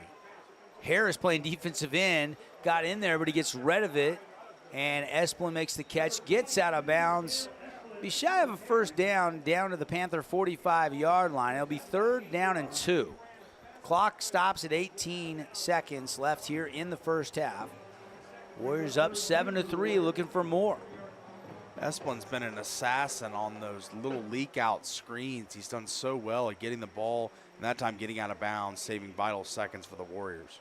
Brock Harris, defensive end, coming in, pushing, getting to Lounsbury. It's going to be escape mode. And Lounsbury rolling to the right. He's rolling, looking to throw. Now he's going to tuck and run. He's going to have the first down. He's going to tuck out of bounds at the 35-yard line on the far side of the field. How about that? And there's 7 seconds left. That play took a long time, but that would have done it for the half had he been sacked. And now you got a shot at the end zone, Paul. That's right. You got to throw one up here. And what an incredible effort play by Brody Lounsbury there as Brock Harris, an imposing 6'5" defender who normally doesn't play defense for that fact, but comes in, provides that edge rush, and frankly just doesn't wrap up. That's the difference between an offensive and defensive player. He just tries to use his strength to sling him to the ground. Well, in his defense, I don't think he could get square there because he was getting blocked to the outside, and he got just a hand on the jersey. But you're right, he couldn't bring him down. He tried to kind of bring him down with the arm and couldn't do it. And Lounsbury, though, I mean, he's a converted running back, so he's used to guys trying to tackle him. So pretty mobile there. He is kind of a dual-threat guy. Absolutely. A guy that can run, can throw, can really do it all. And I'd like to see him a little more uncaged in the second half, as thrown a lot of screens, a lot of intermediate stuff, but would love to see him stretch the field some more, because I saw in his first game when he came in relief for Joe Max Smith, they were down big, but they started stretching the field with him. He's got the capable live arm talent, so I'd like to see him stretch it a little bit. I like seeing Brock Harris play defense, too. That's something you said we haven't seen. At least I haven't seen this year. And you were here last week. Did Brock play any defense last week? I don't believe so. I don't think so. So that's new. And we'll see if he can get some. He's going to need to get some pressure again. Now, there's 7 seconds left. Here we go. Swing pass, double pass to Joe Max Smith. I wondered if they would use that at some point because you got two quarterbacks on the field. He's going to get out of bounds with 0.8 of a second on the clock. And now really, you're probably not going to try what would be like a 50-yard field goal. So you probably just got to throw it into the end zone and go with a Hail Mary. Yeah, that's what I would presume is coming here for the Warriors, as they got one more shot to try and pull the Aaron Rodgers here. Do you think that Joe Mack didn't throw that because he was worried it wasn't a backwards pass and it would be ruled a double pass? Because that was really close to the line of scrimmage on that first pass. I think he didn't throw it because there was no one open down there. I think he wanted to. Yeah, it was a design double pass. I'm just wondering if that was indeed backwards enough or not. They're going to throw it over the middle. It's caught down the boundary in the numbers, and it's going to be the end of the first half. That's not going to do it. JT Westbrook, that's his first catch of the half. It's a nice gain, but Snow Canyon will have to settle with a 7-3 lead as we've played 2 full quarters here at Pineview High School. Yeah, I've really liked the fight in both these teams. Their defenses, they're not known for them, but the defense is standing tall in this game. We've got one defensive score and another 3 on the board, so really hasn't been a ton of offense in this one, but I expect it to pick up in the second half as both these teams need this game for playoff implications. All right, let's take a break. Get a message in from our great local partners. Do appreciate our Pineview Platinum sponsors that sponsor high school football all season long. McMullen Injury Law, appreciate those guys. Got some other great sponsors as well, including Southwest Oral Surgical Arts and our friends at Crimson Heights Counseling. When we take a break, when we come back, we'll fire up the Great Harvest Bread Company halftime show. Devin, Paul, Cece, we'll get all the scores around the region. We'll get a recap on the first half, and we'll look ahead with some thoughts about the second half. It's a tight one, with the Snow Canyon Warriors leading the Pineview Panthers 7-3 on the Fan Sports Network and the Wilkinson scoreboard. At Great Harvest, we believe in crafting more than just bread. We provide crisp, garden-fresh salads and savory sandwiches. Everything from garden-fresh ingredients to our signature handcrafted bread. Our friendly staff will guide you to find a meal that will leave you craving seconds. At Great Harvest, we truly provide something for everyone. And don't forget our baked goods. Satisfy your sweet tooth and finish your meal with a brownie or cinnamon roll. Come visit us at Great Harvest. Huge news! Sport Court has a brand new showroom and design center, and it's next level. See why so many are choosing Sport Court here in Southern Utah for top quality basketball, pickleball, and multi-purpose courts. Learn more at sportcourtofsouthernutah.com. Nets on Fire is the place to hoop in Southern Utah. Elevate your game with group or individual training with elite coaching. Hustle to netsonfire.org to learn more and see why so many rising stars hoop at Nets. Nets on Fire, building champions on and off the court. Oh, hello, Italian nightclub from Jimmy John's. Ciao, freshly baked bread piled with Italian-style meats. Hey, hand-sliced veggies. Am I obsessed with this sandwich? Yeah. So what if I am? Jimmy John's. Order online or on the app. Hey, St. George. This is Brian. I'm the new owner of your local Everbowl. Looking for a delicious, nutritious meal? Come to Everbowl. Our acai bowls are packed with superfoods to fuel your day. And it's where Region 9 sports fans fuel up. Fabulous Freddy's is the locals' choice for a full-service car wash. It's fast. Have your car washed in just 20 minutes or less. Fabulous Freddy's always keeps it clean inside and out with 2 Southern Utah locations as well as in Vegas, Lehigh, and Sandy. House of Jump is Southern Utah's only indoor trampoline park and your only place to jump, dunk, and dodge.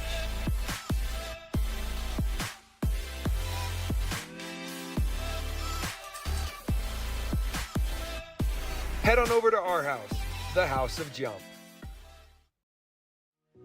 We love giving back to our community, and over the years, we have provided vehicles for families in need, supported local charities, and helped train our first responders.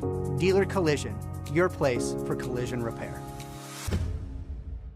Create your own relaxing, comfortable space. Boulevard Home offers the guaranteed best prices on furniture, appliances, mattresses, and more. And buy with no interest financing. Shop Boulevard Home, because home is who we are. Best Friends Animal Sanctuary in Kanab is open daily for free family fun. Take a tour, volunteer, hike a trail, or bring home a new best friend. Visit Best Friends today for magical memories that'll last forever. Today's game is brought to you by Down East, House of Jump, Beauty and Associates, and Best Friends Animal Sanctuary. Yes, indeed. Welcome back to the Pineview Panthers. As always, you can hear the one and only Kelly Campbell, the public address announcer, getting everybody hyped here. It's senior night at Pineview. Unfortunately for the home crowd, they trail Snow Canyon at the break 7-3. Devin Dixon, Paul Ratliff, Connor Collins, all here with you inside the Grass Creek Construction broadcast booth. And it has been a defensive war so far in this one, huh, guys? That was unexpected. We talked about it a little bit, but a defensive battle. In fact, the only touchdown came on the pick six from Cale Esplin. Yeah, it was not the forecast that the weatherman was calling for before this game. As I thought, we're going to have a lot of points. We're going to see a lot of yardage. We've seen yardage. We've seen both teams be able to move up and down the field. But when it comes to converting, Pineview a couple times shoot themselves in the foot with a bad snap and a penalty that set them back and ended drives. And, you know, the Warriors offensively haven't really gotten going yet, but they get that lightning rod interception by Esplin and runs it all the way back to make this game 7-3. And it's been just a stalemate, realistically, just a stalemate between two defensive teams that are fighting for playoff seeding, supremacy, home field, whatever you want to say. But it's been a compelling first half. You look at the statistics and the scoring summaries really quick. It was a 31-yard field goal by Maya, and then the nearly 80-yard return on the pick six by Cale Esplin. That was it. And that pick six came with 1:20 left in the second quarter. A huge, huge, huge turn of events. Pineview controlled the time of possession, Paulie, but they don't control the score right now in this one. Now, they will get the football to start the second half, which is pretty advantageous. They've moved it in between the 20s, but every time they've got deep into Warrior territory, they've kind of shot themselves in the proverbial foot. Yeah, I mean, there's just been some mental miscues, a bad snap, you know, all those things contribute to them only having 3 points on the board right now. And Pineview got to make some adjustments as the pressure of the Warriors up the A gap, that's the guard center gap, has been really, really ferocious in this game. It's really caused Levi Shaw to think a little too much when he's throwing the ball. So I think that they need to eliminate the pressure of the Warriors, as that's been a constant throughout this first half. Bring in Connor Collins, CC. This is fun to watch Brock Harris. For fans of football, I mean, I talk to people all the time that love, and I'm included in those people. I love watching Region 9 players go on to play college football, or the rare occasion, Panay Sewell, Nephi Sewell, where they go on to play Noah Sewell in the NFL. But Brock Harris is kind of the next big thing. And to see him play, now I did check with some sources. I was talking to their basketball coach. He said, no, Brock Harris has played sparingly, but he has played at defensive end. It's not like this is the first time they've done that. He's fun to watch on both sides of the ball. Yeah, I believe what they do there with Harris is kind of more bring him out on defensive end on those passing down situations, right? You want to have somebody out there. We saw it actually there on the double pass to Joe Mack Smith. Brock Harris really briefly was able to stick his mitt in there. It actually made it be a little bit of I shouldn't say incomplete, but a tougher pass made to Joe Mack, which ends up making that whole play kind of chopped from the beginning. So just him being out there on those passing downs, using his length, using his speed and his athleticism, that's what they're trying to do there. Just create a little bit of pressure in the backfield there for opposing quarterbacks. Yeah, and who knows? I mean, Brock Harris may never play defensive end again after high school, so let him go out there. Let him go out there and have fun and play a little bit on both sides of the ball. And let's be frank, this is a Pineview defense that struggled a little bit this year. I mean, you go back to the early part of the season all the way through region, they've been in a lot of shootouts, right? And if the offense can outscore you, they'll grab a win. They're 4-4. If you can't outscore them, you got 4 losses on the season. Taking a look at the other games going on tonight, then we'll circle back and talk about some second half adjustments. Again, inside our Great Harvest Bread Company halftime show, it is the Snow Canyon Warriors with a 7-3 lead over the home team on senior night, the Pineview Panthers. Right now, it's 14-13, Paulie, over there at Dixie High School.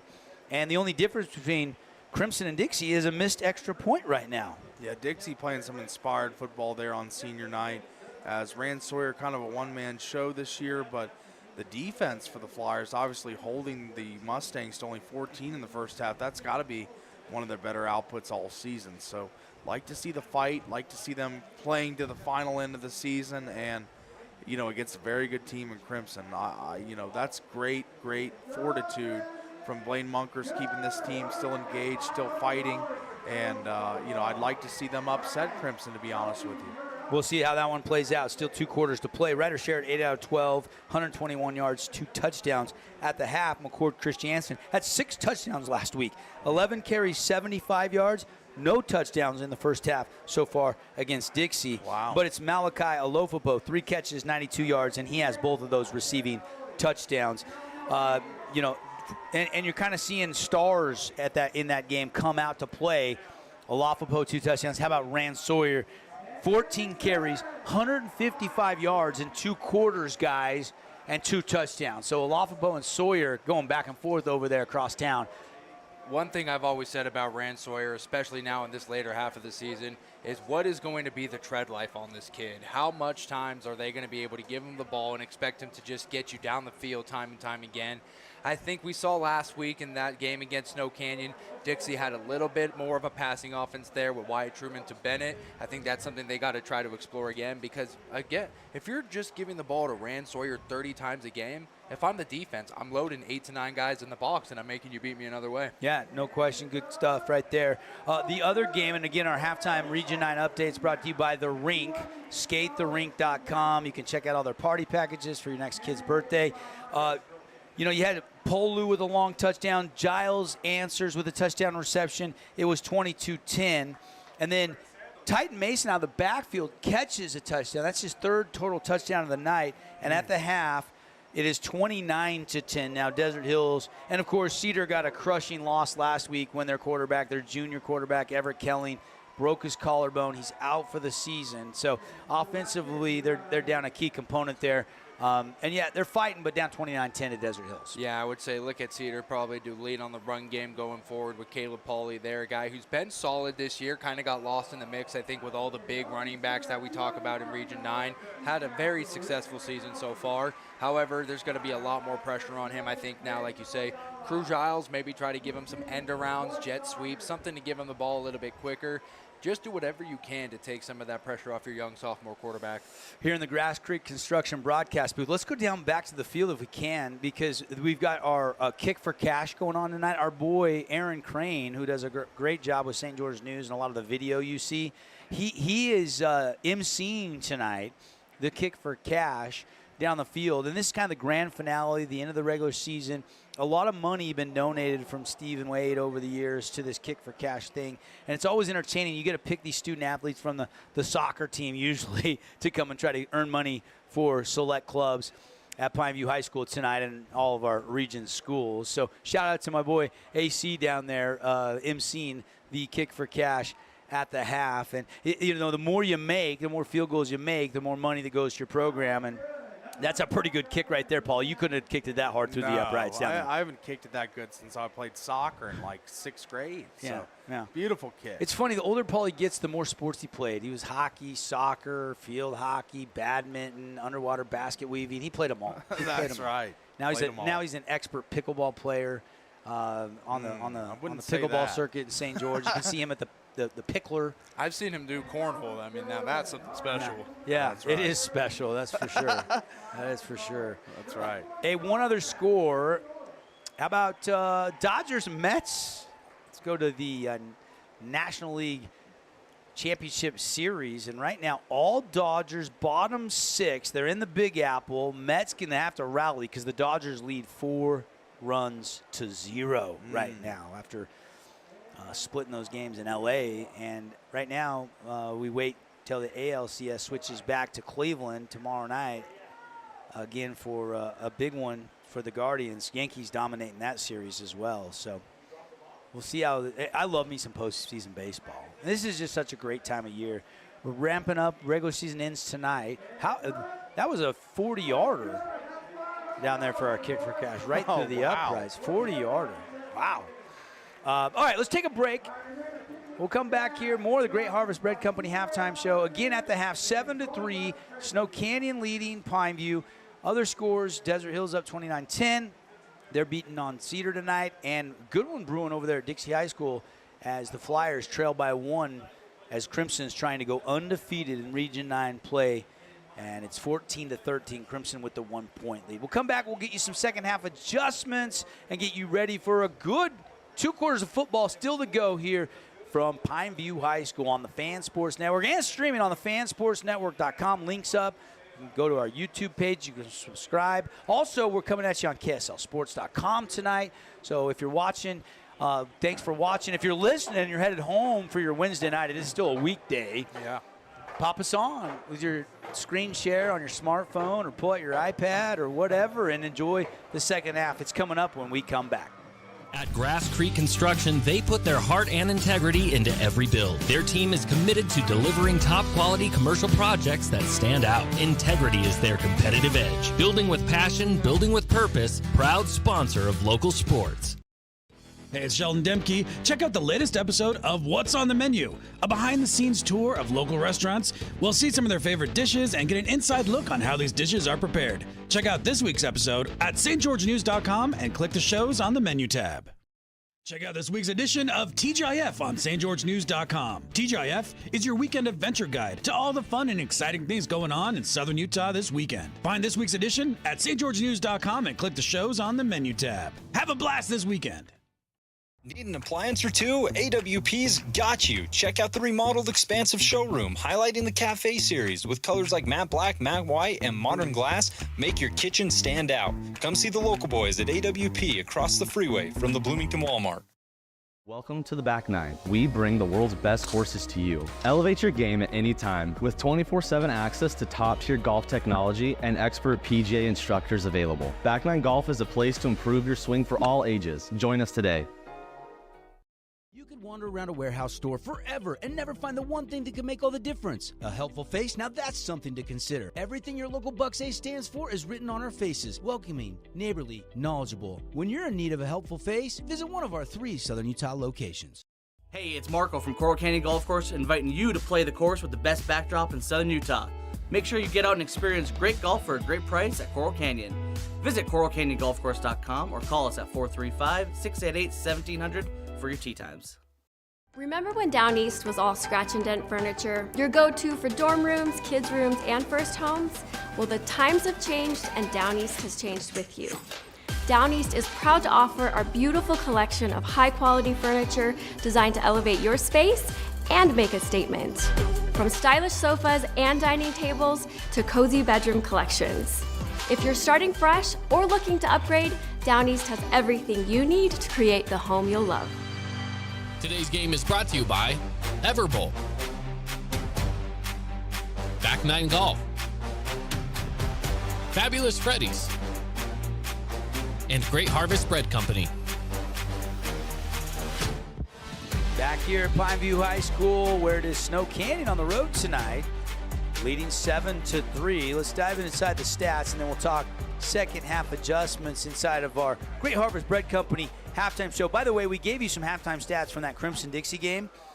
How about Garrett Grondell, 198 yards and 3 touchdowns in the Desert Hills game over Cedar, 29-10. And how about this, guys? Titan Mason, 13 carries, 134 yards, and he's got 3 total touchdowns. So some big numbers there. Here in this one, not as much high-octane statistics because it's been a defensive battle so far.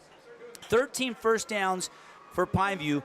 Only 6 first downs in that first half for Snow Canyon. Yet Brody Lounsbury making only a second start of the season. The sophomore goes pretty good, guys. He goes 10 out of 14 for 85 yards. Levi Shaw goes only 10 out of 24 and 140 yards. So that's your quarterback comparison in that first half. The rushing yards, though, for Snow Canyon, only 28. Passing yards, again, 85. Panthers, 56 yards rushing, and then the 140 passing. Of course, the one turnover on the fumble lost by Cale Johnson in that first half ended up being the only points the Panthers score in the first half. Not a lot of penalties, 3 penalties, 22 yards for Snow Canyon, just 1 penalty for 10 yards for Pineview in that first half. You look at a couple other individual statistics. Esplin, 4 receptions for 33 yards to lead Snow Canyon. Quade Sorensen, 4 catches for 49 yards. Corbin Yoakum, 4 catches for 44 yards. But how about this? Only that 1 catch down the middle of the field. Brock Harris, just 1 catch for 37 yards. Yeah, he's got to be targeted way more in the second half for the Panthers. Corbin Yoakum kind of stealing some of the targets, but he's a great, capable receiver as well. So I think the plan for the Panthers got to be to get their tight ends involved.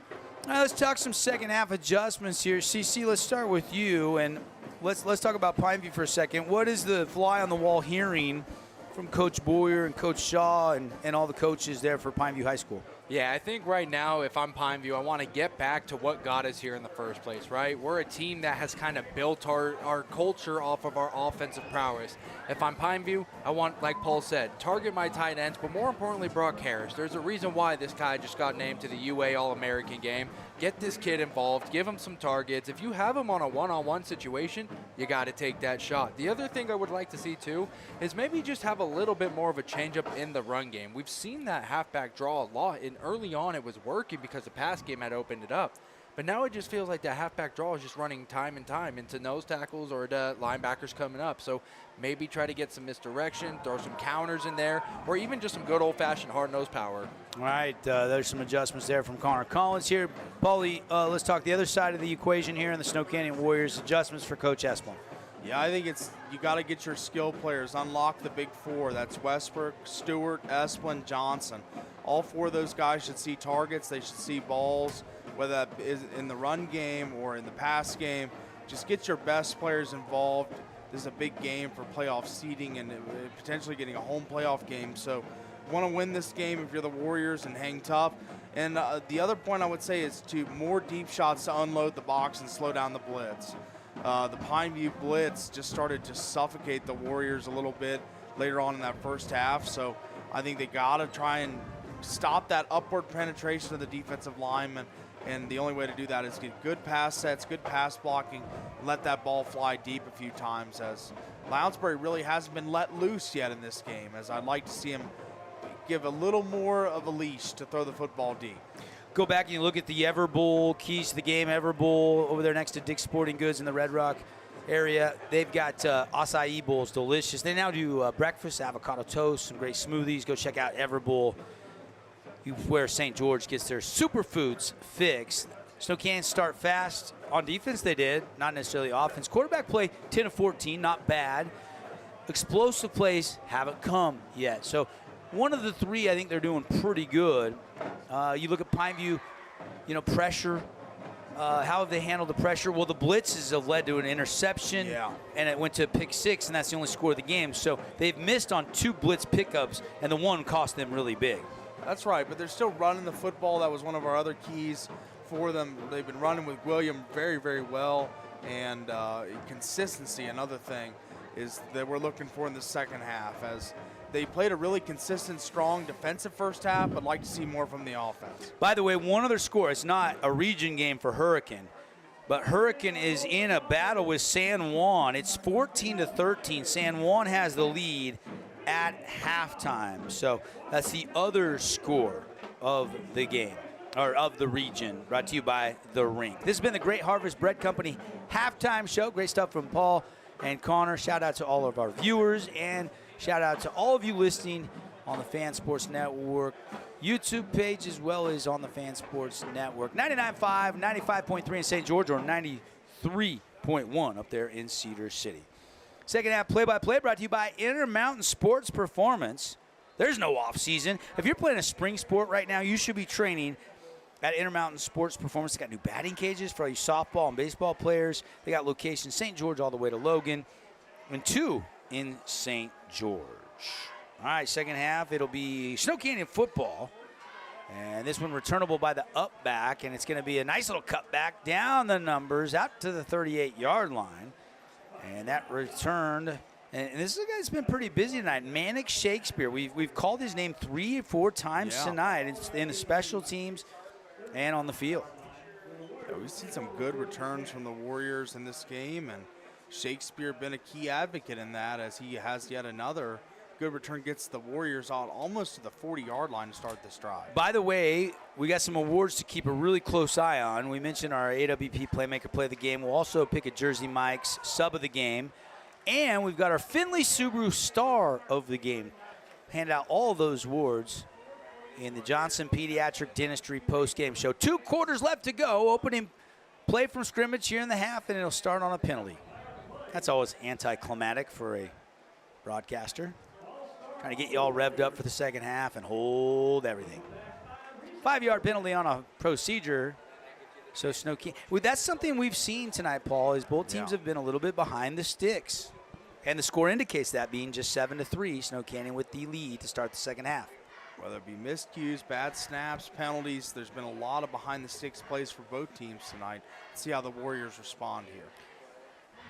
3 receivers set with a tight end, and they'll run 4 receivers into routes. They'll throw an out route to J.T. Westbrook. He was quiet in the first half. That's his second catch of the night, and he'll dive ahead for a 9-yard gain. Good play on first down. Yeah, it looked like Westbrook was bottled up along the sidelines and then still. Correction, 14-yard gain because of the 5-yard penalty.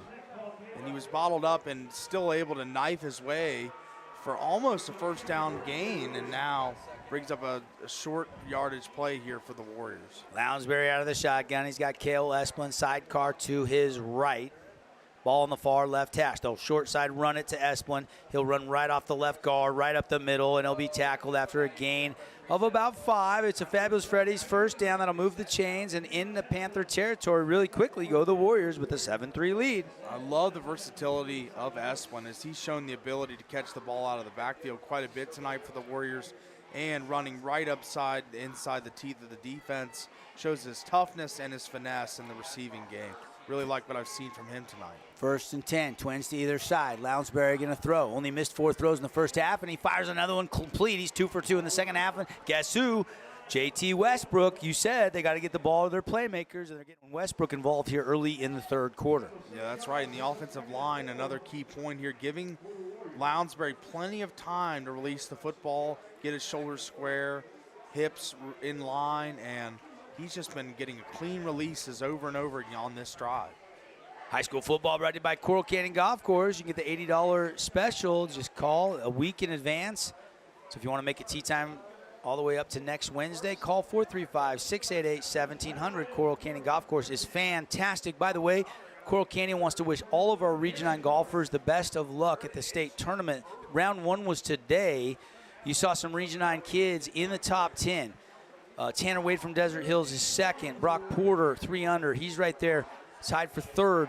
You've got Ammon Allred of Snow Canyon, 1 under. He's in the top 10. So some really, Jaron Phillips, Crimson Cliffs, Dylan Winona, all right there lurking. They'll go to round 2 tomorrow. Good luck to all our local golfers at the state tournament. Cale Esplin right up the middle, 3rd and 1. He got the first down easily as he cruised for a 7-yard pickup. And Esplin's been the guy tonight for the Warriors offensively. And just speaking to his pass catching ability on the previous play, but realistically the running downhill factor for such a small running back is so impressive, as this offensive line starting to dig in on the Pineview front, and Esplin taking the holes when they're there. You know something we haven't seen in this game so far? As good as the defenses have been, we have not seen a Scooters Coffee sack yet. Yeah, true. Lounsbury going to throw, no pressure. It's only a 3-man rush. Now they finally get some pressure on a loop, and it forces an incompletion from Lounsbury. And there was plenty of time there. The big boys and the Hogs of the Warriors really starting to stand tall in those trenches. Well, you had 8 guys in the secondary. The problem with that is no pressure, but then nowhere to throw the football. That's right, nowhere to throw. So kind of a coverage sack almost, coverage incompletion. But not much pressure at all with the 3-man front, and it looks like they're bringing some more guys this play. By the way, Scooters Coffee, go check out their fall flavors. They got 6 new flavors. And they got a new Oreo shake, and if you need a little energy, you can always add a shot of espresso to that Oreo shake. Amazing drinks served amazingly fast by amazing service at Scooters Coffee, State Street in Hurricane, proud partner of Region 9 football here on the network. Another penalty on the Warriors that'll back them up 5. It'll be 2nd down and 15. Little movement in the trenches. Lounsbury got to go down the field here with his right arm. He's going to stand tall in the pocket. He's dancing around. He's rolling to the right. He's at his own 45. Looking, dumps it over the middle. Has a man. It's caught by Cale Esplin. He's got some room. To the 15, down inside the 10, fighting to the 7. Hold everything, though. There's a big game, but there's a big penalty flag looming, and this might be an illegal man downfield. Did one of the offensive linemen get, yeah, you could see there, what is that, 65 was almost right there with Esplin. This one's coming back. Tanner Go, the senior, 5'9", 220 pounds, number 65, just down the field a little bit. And yeah, that happens when plays take a long time like that one did. That's right.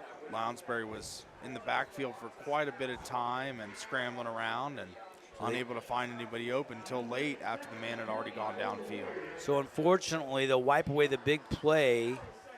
Goff called with the illegal man downfield, one of the Tanner Goff. And now Lounsbury now really behind the stick. 2nd down and 20 from the 42-yard line of Pineview. Lounsbury standing tall in the pocket, letting it rip. Down the field, has a man behind the defense. Touchdown. Touchdown Warriors. J.T. Westbrook to the barnyard for a little boogie woogie. And J.T. Westbrook has emerged in the second half. We saw him get involved early and often in this drive, and it concludes with the bomb from Brody Lounsbury. Beautiful placement on this football as it just over top of the 2 Pineview defenders for a quick 6 for the Panthers. J.T. Westbrook showing off the speed. Snow Canyon takes a 13-3 lead after that long touchdown. It's a 43-yarder, and Lounsbury was perfect on the pass, dropping it right into Westbrook's breadbasket. The best friends, Kanab, Utah. Extra point is up and good. We'll step aside. Largest lead of the game, the home run ball by Brody Lounsbury, finding J.T. Westbrook. 14-3 Warriors will be back on the Fan Sports Network. We love giving back to our community, and over the years, we have provided vehicles for families in need, supported local charities, and helped train our first responders. Dealer Collision, your place for collision repair. Hey St. George, this is Brian. I'm the new owner of your local Everbowl. Looking for a delicious, nutritious meal? Come to Everbowl. Our acai bowls are packed with superfoods to fuel your day. And it's where Region 9 sports fans fuel up.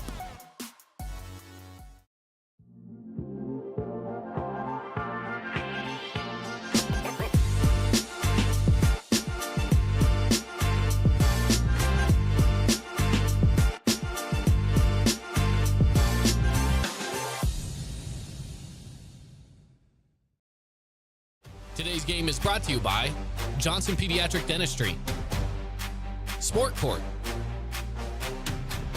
Scooters Coffee, and Holbrook Asphalt. Back at Pineview High School, Devin Dixon, Paul Ratliff, Connor Collins, Sebastian Linares, Sky, all the crew here. DC Jr. back in studio. Kickoff returnable with a good special teams tackle at the 20.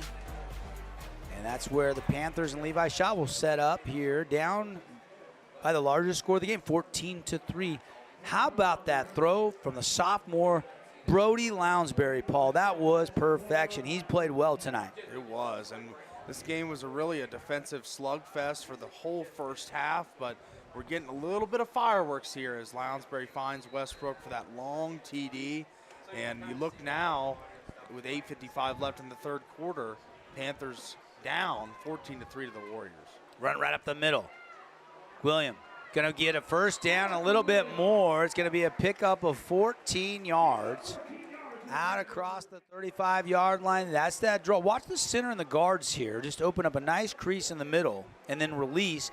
Center gets second level, and William does the rest. Williams got a lot of speed, too, as I know Kyle Richardson, the starter, was a great player for the Panthers and had speed, too, but William just has a little bit of extra burst, I feel like. Shaw looking to throw. Checks it down to William. William going to slip one tackle, then takes a dealer collision, big hit. Dealer Collision, proud sponsor of Region 9. If you've been in an accident from minor collision to a major one, Dealer Collision will repair your vehicle right. voted best of Southern Utah year after year. Big shot there, but he did get one. 2nd down and 9 for the Panthers, working right to left on your radio dial. Another draw play to William. He's going to be tackled right at the line of scrimmage.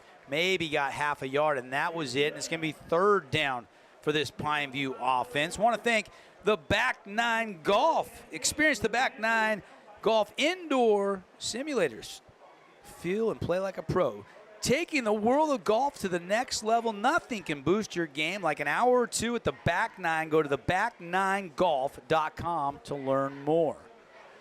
One of the 15 fastest businesses, small businesses in Utah. They're franchising across the country. You got one in St. George. You got one open up in Cedar City. You got them popping up in Las Vegas, out in Colorado. They're growing like crazy. Check it out, theback9golf.com. Roll out pass to Brock Harris, and Shaw throws it low, incomplete.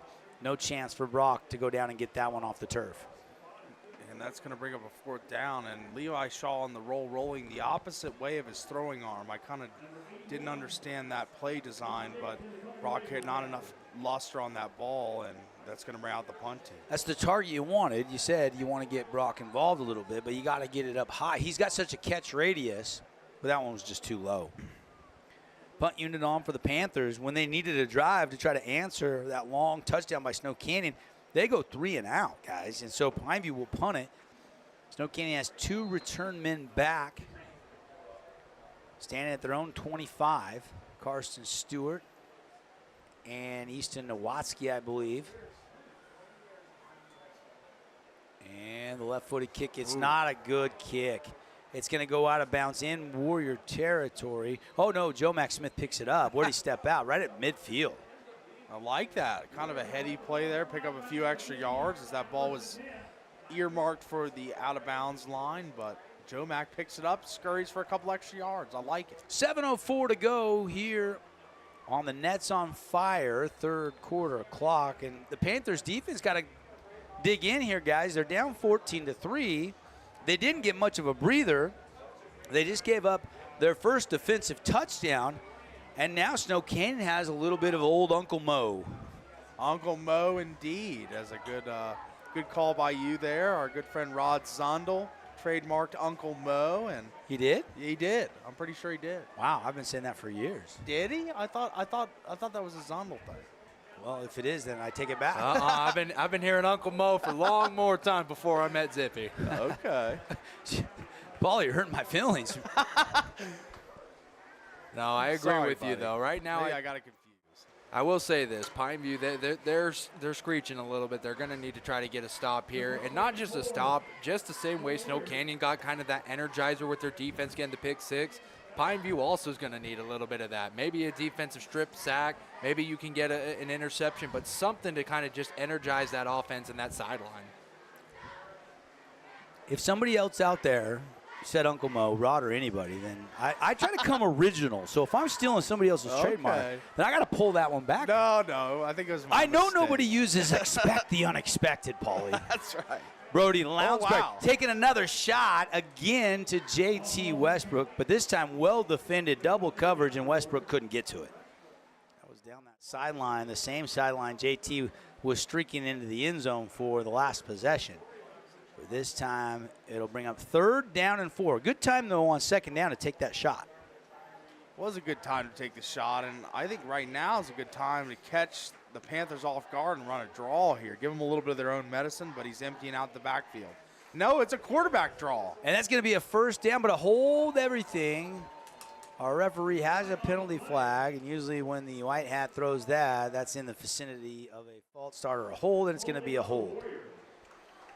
So Lounsbury 1st down run will be negated, and that'll bring up 3rd down and long now. So 3rd and 14 here for the Snow Canyon offense. That's a break the Panthers desperately needed. Absolutely, as the bleeding stops momentarily for Pineview, as backs them up 3rd and 14 here. So this is a situation they got to get off the field if you're Pineview. This is the final broadcast for our man CC tonight. He's our him and Caden are kind of our Swiss Army knives. And that one batted away by Fia with a huge defensive play to get Pineview off the field. It's been a lot of fun. This will be our final quarter and a half working with CC. Paulie and I are going to miss you, CC. Hey, man, this has been one heck of a journey. I've had so much fun doing this and being out here calling these on Friday nights, even Wednesday nights, just doing this bit. Baseball season, basketball season, and our morning show. I've loved every minute, guys. I've been grateful and excited we got one last one in. Yeah, we kind of put us three together, the trio. We were in the morning show together. We came across town together, and CC is he's taking on anything, you know. That's right. Produce, Taking all sure. comers. You know, you want me to do promos? Sure. You want me to learn how to produce video? Sure. Like he's kind of our Swiss Army knife. And moving to Arizona, not too far away. We'll you know, you're back in town. We'll have you stop by the studio from time to time. It won't be too far away. In fact, I'm going to be in Phoenix like two times the next 3 months. So I was going to say, stop by and say hi. That Seattle-Arizona game's looking really good, buddy. So if you head down that way, I can get us some tickets. You know hopefully. what's funny is that is this. I think that's like January 5th. I think, and I think that weekend, my daughter actually has a soccer tournament down in the Mesa area, so that might be doable actually. Now that might align with the old soccer schedule. Yeah, I know. Prediction Pete will come down. We got some Big 12 matchups we'll be watching out there with Arizona State. They're going to be hosting Utah, BYU, West Virginia. We got a lot of good football down that way to watch. I've made that drive many times. It's not too bad. It's about like going to Salt Lake. It really isn't bad. 6 hours. If Paulie's driving 8 hours. Well, at least in the town car. I don't know. Maybe in the Subaru it's 7. Couple pit stops on the way. That's right. After the punt, first down run, and the Panthers pick up a nice gain, pickup of 6, second down and 4. Ball on the right hash. They're going to run that draw play again, and again to go to the well. It's worked, and then it hasn't worked, and then it's worked, and then it hasn't worked. They're hitting about 50%, and I guess that's okay with Coach Shaw. And is he setting up a shot here for Levi to take down the field? I hope that's what he's trying to do, is time and situation right now, not really the draw type situation as far as the clock and the points against. So I'd like to see him open it up here more and start throwing it, trying to come back in this game. 4:36 left here in quarter number 3. Pineview is trailing 14-3. Not desperation time, but certainly you love to get a touchdown here and trim that lead to 4. Shaw, third down and short, rolling around, and he's hit from the backside. Is it an incomplete pass or is it a fumble? And it looks like it's a fumble, and it's going to be Snow Canyon Warrior football. Shaw was hit, the ball popped out. Take another look. Oh, you just got to have better awareness than that if you're Shaw. You've already gotten more than 5 seconds behind that. Any offensive lineman knows 3.5 is good enough, man. So if you can get 5 seconds out of them, you take what you can. Levi Shaw, you got to get rid of that ball. The arm, he lifted it to start moving forward, but the hit came, but he never was moving forward. They don't have a replay in high school anyway, and so that's the correct call down on the field. And Snow Canyon's going to take over at the 30 of Pineview, leading by 11. Absolutely, and now it's time to start running the football for the Warriors. I think they're going to start looking at clock here, even though it's third quarter. They got a nice lead, and I think their run game's been good today. Asplin on a draw. Both teams drawing up the draw, and he'll pick up a yard, maybe 2. Tried to kind of work his way from center out to the tackle, and not much sledding room. 2nd and 9 for the Warriors.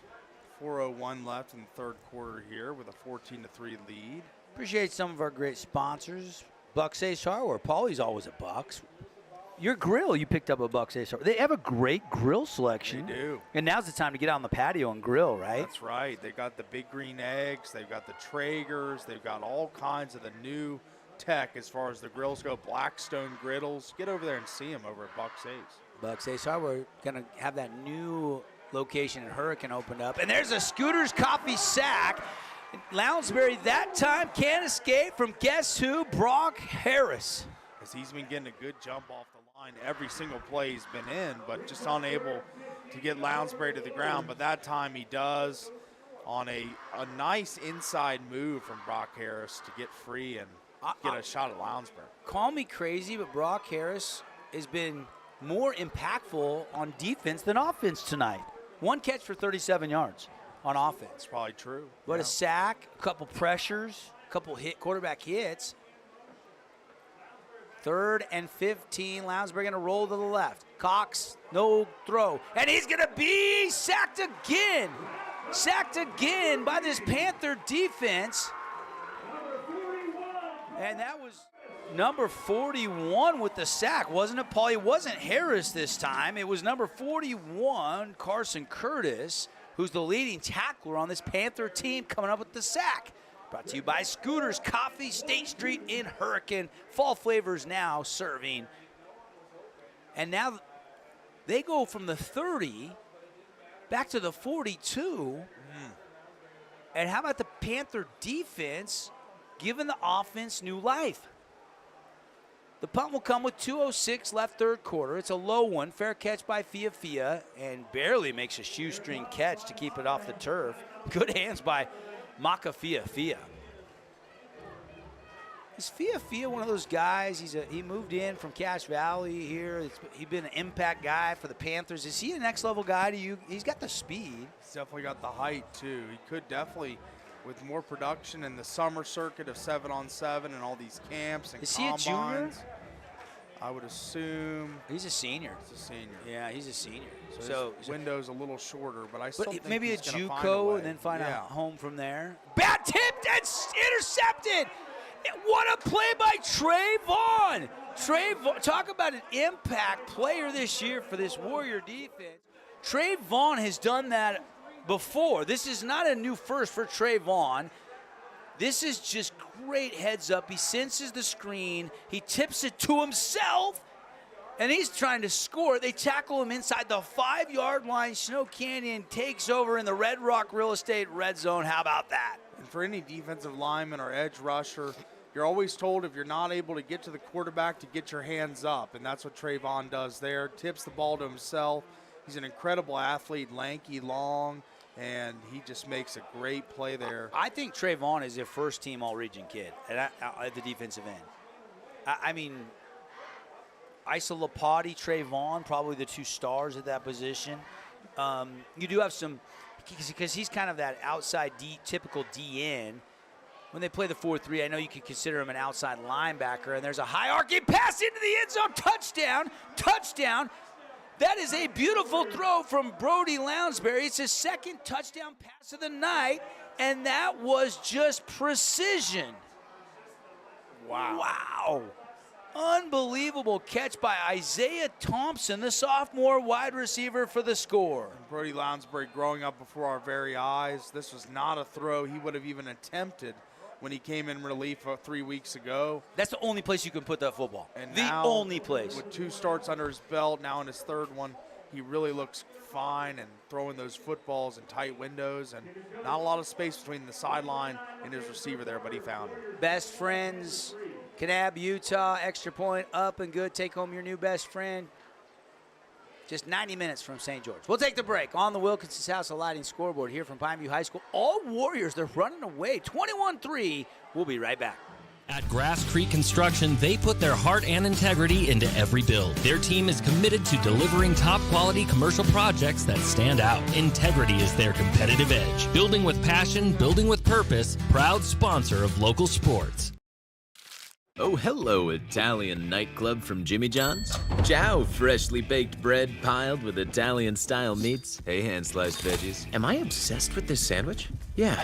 So what if I am? Jimmy John's. Order online or on the app. Nets on Fire is the place to hoop in Southern Utah. Elevate your game with group or individual training with elite coaching. Hustle to netsonfire.org to learn more and see why so many rising stars hoop at Nets. Nets on Fire, building champions on and off the court. Today's game is brought to you by Johnson Pediatric Dentistry, Sport Court, Scooters Coffee, and Holbrook Asphalt.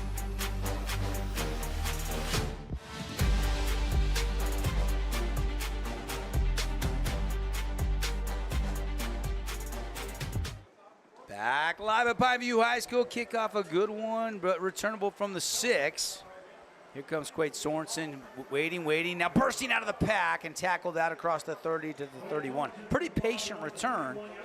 Decent field position here for Pineview. And I said earlier, it's not yet desperation time, but now, down 18, you've got – this almost feels like a must-score drive because you only have 1:42 left in the third quarter. Now, the defense has been battling, but, Paulie, like you just alluded to, Lounsbury's starting to heat up and grow up right before our eyes. Mm-hmm. Did I get that quote right? You did. Was that Paul Ratliff on the quote? That was indeed me on that earmarked that one. Yeah. Stole it from Gus Johnson. Out of the shotgun, Shaw. See if you can catch some rhythm. Shaw fakes the draw, throws to Harris. Second catch of the night. Brock trying to get some yak. Goes all the way out to the stiff arm. To the boundary, cuts back. And he is swarm tackled there. He'll gain 3. But you got the ball that Brock. But look, they're paying really close attention to number 86 right now. They are, and they'll let him have those 3-4 yard gains, and he tries to get out of bounds. I think that's why he's running at the sideline like that, but they're going to go out to the outside boundary again. And that is fallen Nico, and that's going to be a tack on 15 yards, I think, on a late hit. Looked like they got him a little extra out of bounds. Just guiding him out of bounds a little more aggressively than the refs would like, as he was kind of giving continuation like in the NBA. He was already out of bounds, and then it just kept getting pushed, so had to throw the flag there. Region 9 update brought to you by The Rink, skatetherink.com to book your kid's next birthday party. 1:14 to go in the third quarter. San Juan leading Hurricane 25-21. Malachi Alafapo, the hat trick tonight, guys. Third touchdown reception, 21-20 now with 10:55 left in the fourth quarter. That hat trick came moments after Rand Sawyer got his third touchdown, and he had a hat trick. So it's Alafapo versus Rand Sawyer over at Dixie High School tonight. That one is a good one. 21-20, Crimson by 1. The only difference in the game, the missed flyer extra point. Desert Hills, Caleb Paulie, I believe is how you say it. He scores. And it's 29-17. Those are all your latest scores up to the date on the Fan Sports Network. Oh, costly penalty there. Hey, by the way, Paulie, I just had my guy, Patrick Amico, back me on Uncle Mo. He's called games when he back as early as 2010. Okay. You've been saying that for 15 years. All right, I botched that one. Yeah, you did. I did. Yeah, that's okay. No disrespect to anybody else that says it, and maybe I got it from somewhere, but I don't hear that very often. And maybe Rod said it once in a while, and that's okay. That's okay. Well, you know, there is a lot of cliches in sports broadcasting. There is. My favorite thing to say in basketball is nothing but the bottom, and I never hear anybody else say that one. Can I get credit for that one coming up for the hoop season? We're going to have a bunch of, as soon as the playoffs are done, we're going to have a bunch of hoop games. You give me credit for that one, right? We're going to have a ton of nothing but the bottom. Shot down the sideline into the red zone. It's caught by Yoakum. Out of bounds at the 1, or did he score? The officials are going to mark him down at the 1 yard line. Now they're going to talk about it. What did you see? What did you see? So they're talking about it down there, and I like this. They're going to try to talk it over. I do think it was never a stretch to the pylon, Paul. I think at the 1 is correct. Take another look here if we have it. There's a flag down, but it's going to be against the Warriors' defensive penalty. The play is going to stand. One more look here. Look at this is the Levi Shaw we expected tonight, right, Paul? Yeah, this is the guy we've been waiting on tonight, and starting to find his way towards the end of the game, throwing guys open. Yeah, he's out of bounds. Now, I couldn't see the ball, though, from our camera angle, but I think that's a good call. I really do. But it was close. 36 seconds. Fia in the backfield. Heavy formation here. They're going to run a direct snap. Fia breaks a tackle, touchdown.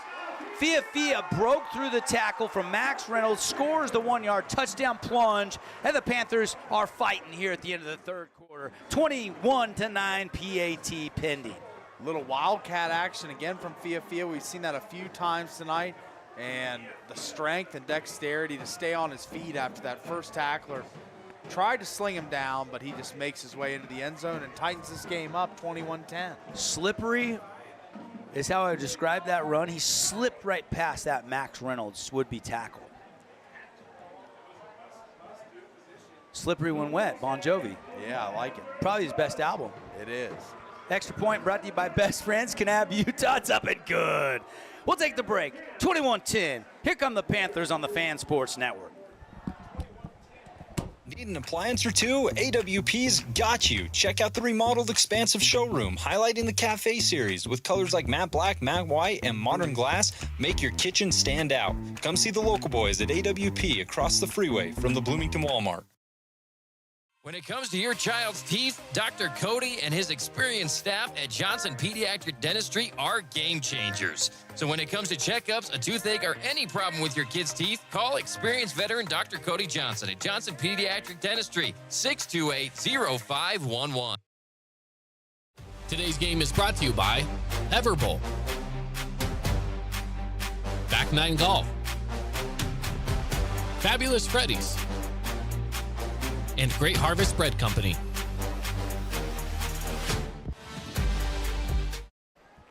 Back here in our Boulevard home game of the week, making your house more like home for 50 years and counting.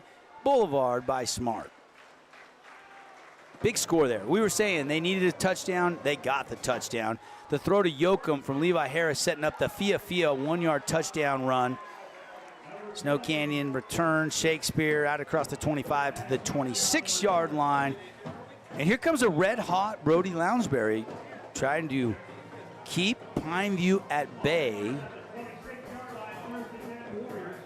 This one still could turn into a shootout. We still could get our Holbrook Asphalt big score dessert here, 21-10. 23 ticks left in the third quarter. We're not even to the fourth quarter yet. We still got plenty of time for both these offenses to continue to hang points, and I think we're in for a get your popcorn ready type fourth quarter. Tonight's game brought to you by Honolulu Grill, spreading the aloha. Stop in 7th South, 7th East for your favorite Hawaiian dishes. Say hi to the guys and try their original kava aid. I like the Kahlua pork. I always get the double macaroni salad with the white rice and that sweet sauce on the rice. Good at Honolulu Grill. What's your go-to at Honolulu Grill? I like the katsu chicken. I also like the teriyaki chicken. It's real good. Yeah, CC, favorite dish? Oh, man, that sweet pork, that's always one that I like. And then can't go wrong. I like to do sub out one side of the rice, do an extra side of the mac salad, you know, get a spam musubi on the side. There you go. Honolulu Grill, proud sponsor, Region 9. We've reached the fourth quarter. When we come back, we'll fire it up. 21-10 on the Wilkinson's House of Lighting scoreboard. Back after a message from our great local partners. Need an appliance or two? AWP's got you. Check out the remodeled expansive showroom, highlighting the cafe series with colors like matte black, matte white, and modern glass. Make your kitchen stand out. Come see the local boys at AWP across the freeway from the Bloomington Walmart. At Grass Creek Construction, they put their heart and integrity into every build. Their team is committed to delivering top-quality commercial projects that stand out. Integrity is their competitive edge. Building with passion, building with purpose, proud sponsor of local sports. Today's game is brought to you by Everbowl, Back Nine Golf, Fabulous Freddy's, and Great Harvest Bread Company.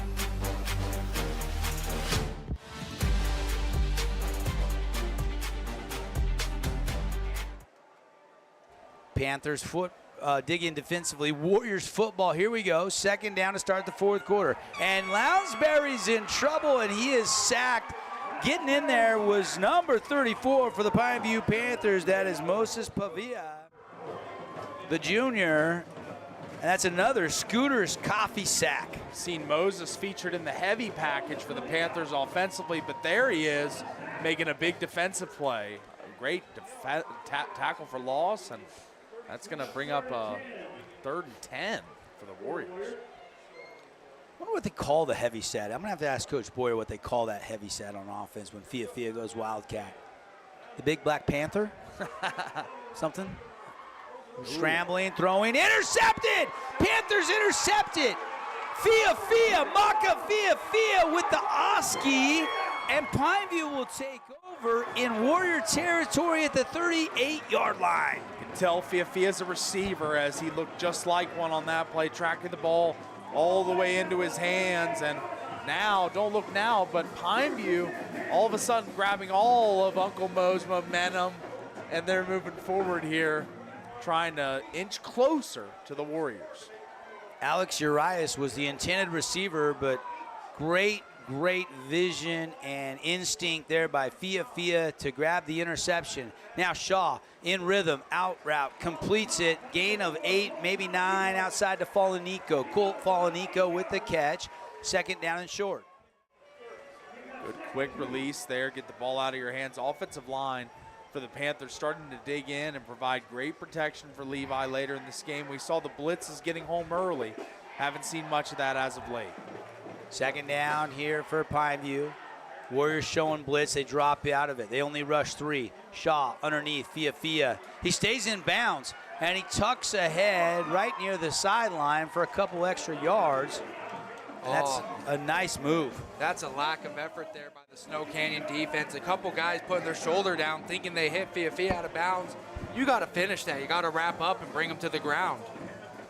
You're right, that first tackle was just a shoulder bump, and he bounced right off of it. Nimble, slippery, Fia. Yeah. Got the touchdown on offense moments ago, gets the interception on defense, and now catching a pass again. They keep going to Fia here. They'll fake it to him. Shaw going to throw it, and incomplete. And Falanico was falling down, trying to get to that ball. He was open, but the pressure by Esplin forcing an early throw from Levi Shaw. It's incomplete. Yeah, Cale Esplin, that time the blitz got home pretty quick as Levi was backpedaling for the entire duration of that play.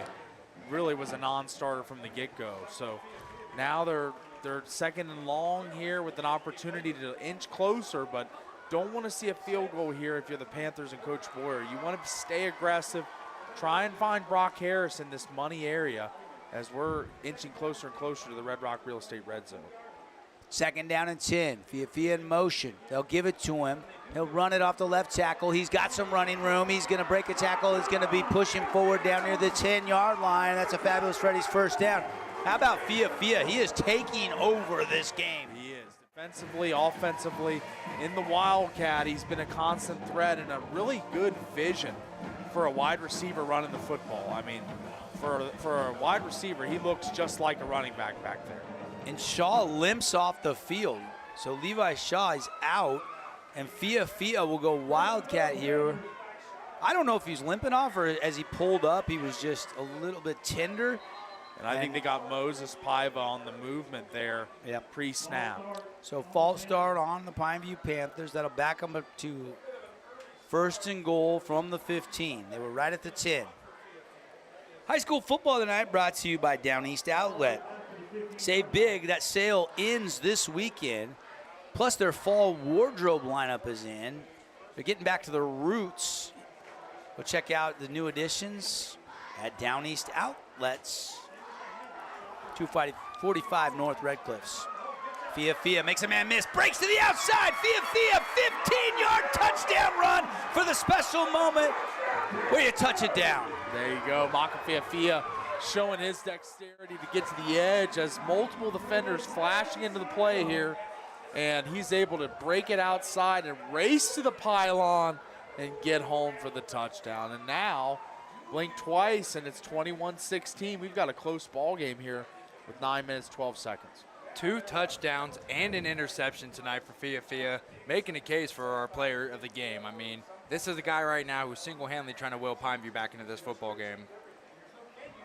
There was a flag. Was it a celebration flag on Pineview? I believe it was. Will they take it on the kickoff? Touchdown is good, obviously. Post play. Little excessive celebration there. And they will elect to take the penalty on the kickoff. Do you dare onside it? Too early, probably. Still a lot of game left. 9:12 left on the Nets on Fire clock. It's 21-16. And they're going to leave the offense out there and go for 2 to try to cut it to a field goal deficit here. So a big touchdown, and now a big 2-point conversion. And now Pineview doesn't like something. They have to burn a timeout. You'd love to save those just in case for later, but you got to use one here. As the play clock should have been reset. I don't think they were in jeopardy of getting a delay of game there. There hadn't been a lot of time between the penalty call from the referee. But they didn't like something, and Coach Boyer right in the huddle out there with his guys, coaching them up. A lot of options here. You can target Brock Harris, who's only got 2 catches tonight. You go back to Fia, who's red hot. Or maybe Snow Canyon thinking the same thing. You can try something with Yoakum or Falanico. Falanico, they've had open a few times and missed him. A lot of options here for this. It took a while, guys. Paulie, it took nearly 3 quarters for this Panther offense to wake up, and now they're awake. Yeah, it's kind of like starting a fire. You just need to get the ignition, the igniter, and get the paper, all the newspaper, throw it around there, get it lit somehow. And now it's a full-on burn for this offense. They're really churning and burning and finding their way down the field and in the red zone once again, and are looking for the 2-point conversion here to make this a 3-point game. 9:12 to go, 2-point Fia again. They use him a lot in the red zone. I think he had a bunch of touchdowns in that Dixie game that they won in overtime, but they stop him here, take him down at the half-yard line. He's shy, so the 2-point conversion fails. Take another look as we take a break. 2-point stop there. And it'll be a 21-16 lead for Snow Canyon on the Wilkinson's Hassel Lighting scoreboard when we come back on the Fan Sports Network. At Grass Creek Construction, they put their heart and integrity into every build. Their team is committed to delivering top-quality commercial projects that stand out. Integrity is their competitive edge. Building with passion, building with purpose, proud sponsor of local sports. Hey, it's Sheldon Demke. Check out the latest episode of What's on the Menu, a behind-the-scenes tour of local restaurants. We'll see some of their favorite dishes and get an inside look on how these dishes are prepared. Check out this week's episode at stgeorgenews.com and click the shows on the menu tab. Today's game is brought to you by Down East, House of Jump, UD & Associates, and Best Friends Animal Sanctuary.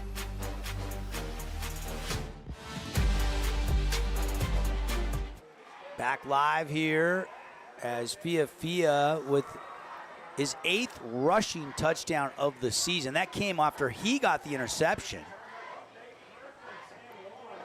and scored on his 9th rushing touchdown. The 8th came, then the interception came, then the 9th came. I mean, I feel like we said Fia a lot in the last 5 minutes, Paul.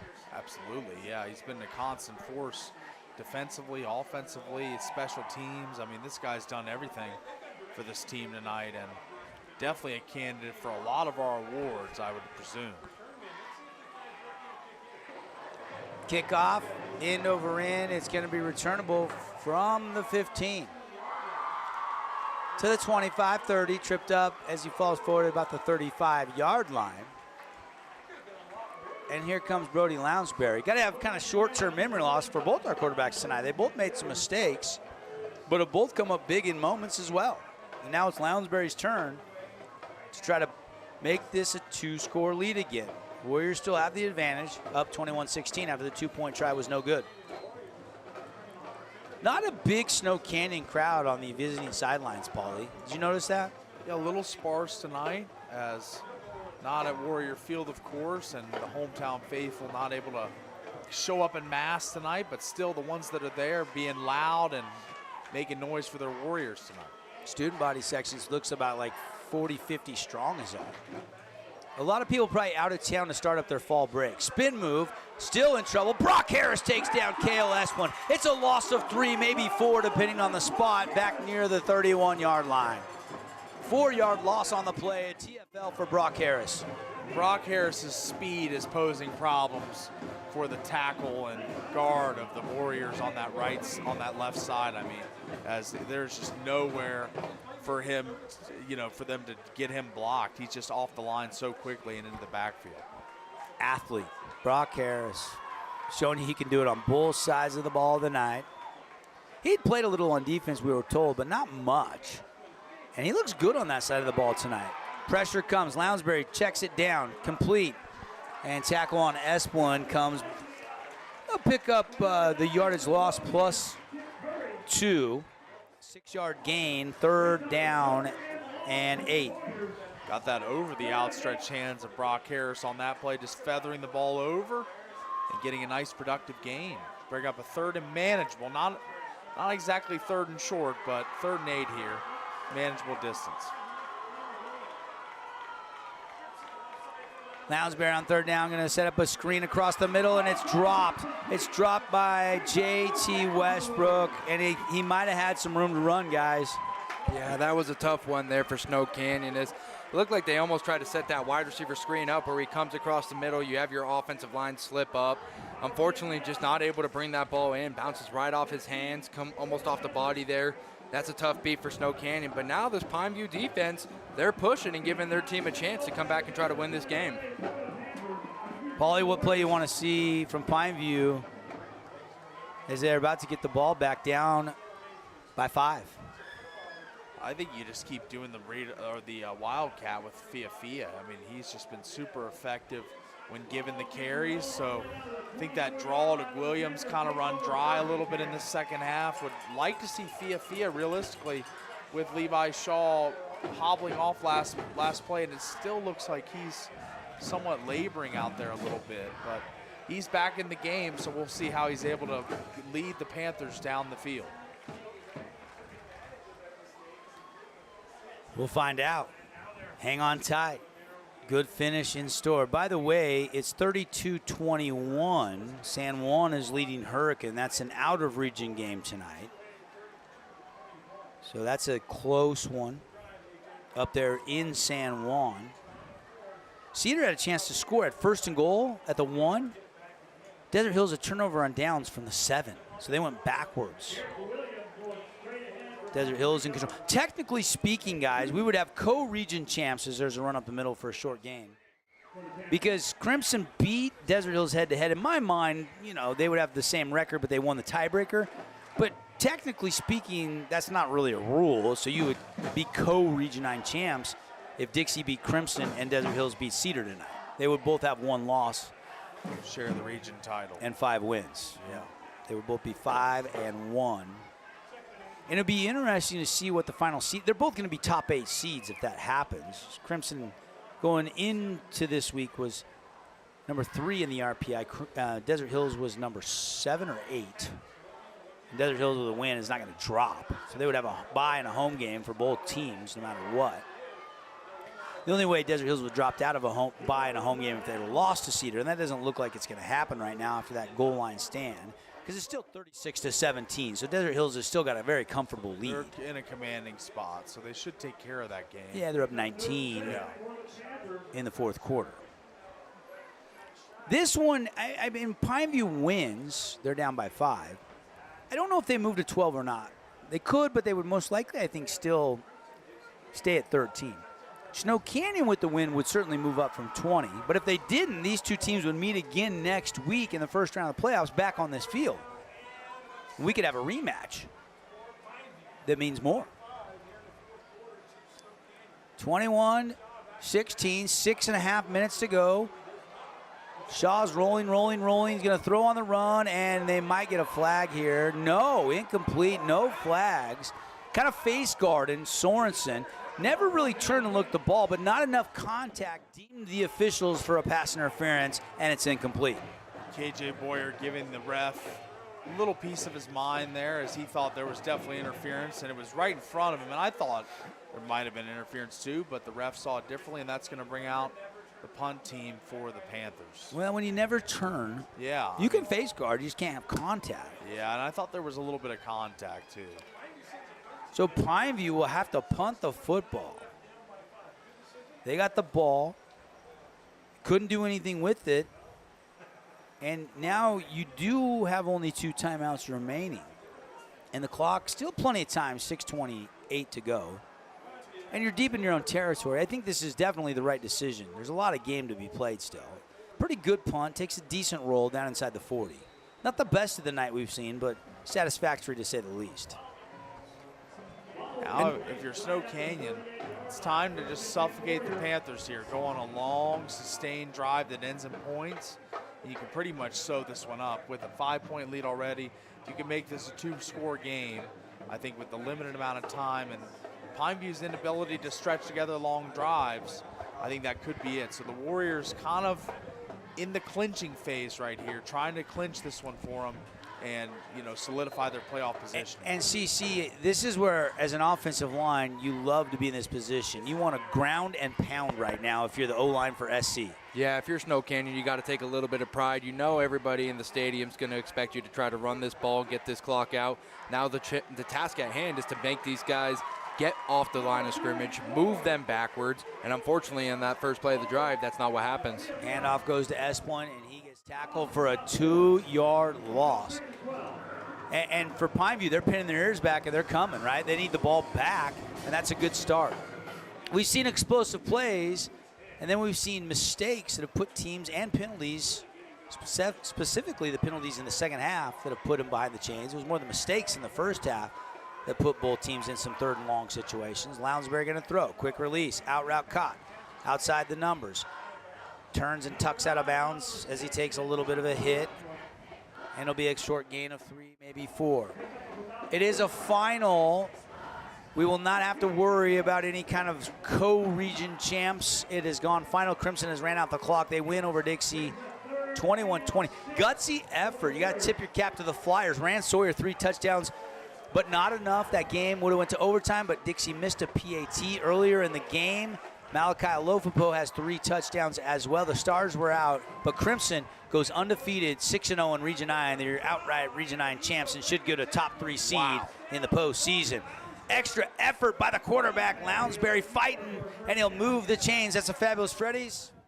First down, and Brody Lounsbury there. Quarterback draw, design, run all the way, and he's just able to, it looked as if 3 defenders had their shot at him, and he's able to navigate through all 3, pick up the first down, and more importantly, keep the clock rolling for the Warriors. I got a wow out of Paul there. Yeah, Brody Lounsbury inducing a wow. He likes ludicrous. They'll run it again. Handoff up the middle. Cale Esplin fighting. He's going to pick up 4. Guys, he was hit at scrimmage but fought ahead for 4. Yeah, this is what you were asking about earlier, right? When you're the offensive line for Snow Canyon, you know everybody's going to run everybody knows you're going to run the ball, but move these guys off the line of scrimmage. Right there, I saw a wall of white moving about 3 yards forward, and that's really all you need right now as you're just trying to turn this clock out. And Hank West probably had a clip he can put on his huddle highlights because he pulled and he got enough of Brock Harris to help free the running back Esplin for a 4-yard gain. Give Hank West a little credit. Lounsbury, quarterback keeper, and he's going to go outside, and he's going to pick up, weaving his way to the boundary, a nice gain, and that's a Warrior Fabulous Freddy's first down. Clock, Nets on fire, clock 4:24 left in the 4th quarter. Warriors can maybe put this game away with a touchdown here. The lead is 5. I don't even think field goal is in play here, but you could, if it was a chip shot, try to make it 8, so you made Pineview go the length of field, score, and get a 2-point conversion to potentially tie this game. Joe Max Smith goes to the left H-back position. Love the team mentality for Joe Max Smith, who was the starting quarterback in 7 of the 9 Warrior games this year. They'll throw it over the middle. Caught. Kind of second. Ball's out. Oh, then the ball did come out loose, but they think they touched down earlier on a great, like, Reggie Jackson over-the-shoulder type catch. That one he kind of double-clutched, but did bring it in. I love that play call there by Lounsbury and by Snow Canyon. As they saw the blitz coming, you got to throw into the blitz. That's where you're going to have the guys open. As you saw the guys coming into the line of scrimmage, dunks it right over the top. Easy completion for a gain of 8 yards or so. Yep, that quick hitting slant. Now you let the clock tick all the way down. It's running 3:36. They'll snap it here with under 3 minutes and 30 seconds to go. Second down and short. High snap. Handoff comes, and then a hit. Esplin's going to fight, but not get out of that arm tackle. It's a loss of 2. It'll be 3rd down and 4. A long 4, almost 5. Yeah, you think there's a little nerves there along the offensive line for Snow Canyon. Like you said, they're waiting there trying to juice that clock. But that means that center's got to stay in his three-point position. He's got to keep his hand on that football, and I'm sure there's just a little bit of anticipation, anxiousness, and that ball almost got away there from Lounsbury. So, Pineview fighting their tails off. Timeout on the field. Brought to you by Luke Udy at American Family Insurance. Luke has all your insurance under one roof. Your auto, your home, your life insurance. Don't go unprotected. Last year or so, insurance premiums have been on the rise. So if you want a free quote, cost comparison, see how much Luke can save you today, just pick up the phone and call 435-251-9102. Appreciate the City of St. George Recreation Department. Sport Court of Southern Utah. Intermountain Sports Performance. The Back Nine Golf. Honolulu Grill. Some of our great partners bringing you high school football on the network on a Wednesday night. Enjoy your fall break, everybody, if you're a teacher or a student. I think the lighter crowd tonight for both teams because fall break. You got a lot of people maybe doing the quick trip down to Disneyland or Universal Studios.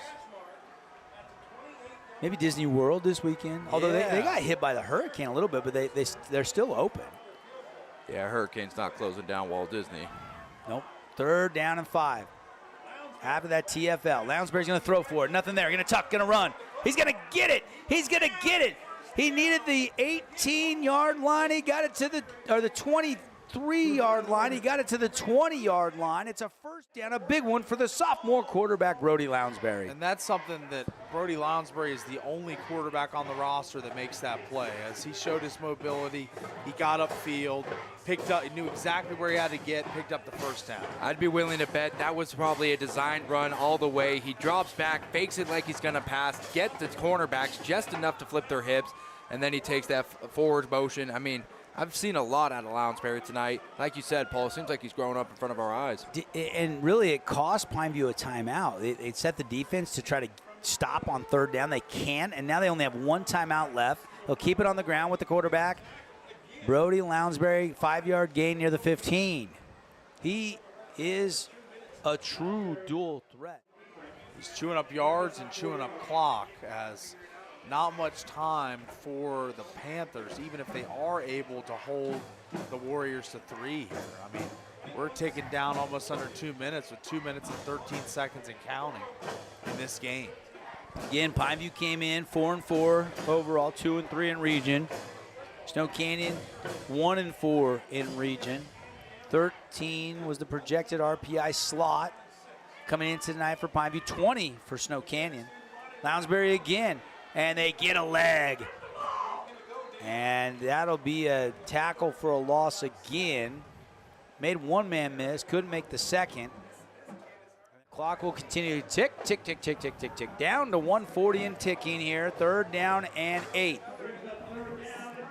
Crunch time in our Boulevard home game of the week. Lounsbury's going to call his own number again here would be my estimation, as they stopped him that play, but it has not happened many times for this Pineview defense on this drive. So I think Lounsbury calls his own number, takes this one. Do you go RPO and just let him make a decision on the run-pass option? I think I like the design of the last one Connor was referencing, where he kind of fakes the pass, looks around, gets the corners shuffling back, and then takes off. So, all right, 30-second timeout. We'll be right back. Warriors are going to talk it over here. Their first call time in the second half. 3rd down, a big one when we return in crunch time. 21-16. Snow Canyon with the ball, trying to run out the clock, leading Pineview. This cheesesteak is so freshly grilled, you can still hear it sizzling. I can hear it too. Me too. Actually, it's the Oh, cheesesteak? grill. Grilled right in front of you. It's a Jersey Mike's thing. When it comes to your child's teeth, Dr. Cody and his experienced staff at Johnson Pediatric Dentistry are game changers. So when it comes to checkups, a toothache, or any problem with your kid's teeth, call experienced veteran Dr. Cody Johnson at Johnson Pediatric Dentistry, 628-0511. Today's game is brought to you by Everbowl, Back Nine Golf, Fabulous Freddy's, and Great Harvest Bread Company. Pineview High School on a Football Wednesday, yes, sir. Devin Dixon, Paulie Ratliff, Connor Collins for the last time. CC moving. The next adventure. It's been fun to have him. CC, call the play. We have Lounsbury back to take the snap. He's going to look to the right. He's going to try to roll out. Immediate pressure by Brock Harris, not able to bring Lounsbury down. He's going to decide to commit on the run, gets up around for about 2 yards on the right sideline. That was a lot of work to get no gain on the play, but he did use some clock. He does go out of bounds, they deem, so 56 seconds. And now do you make it an 8-point game? This would be about a 35-yard field goal attempt if they decided to. Watch this replay one more time. How close Brock Harris almost has him. Actually ends up pulling out a shoulder pad for Lounsbury. Still able to find a way to get positive yards out of the play.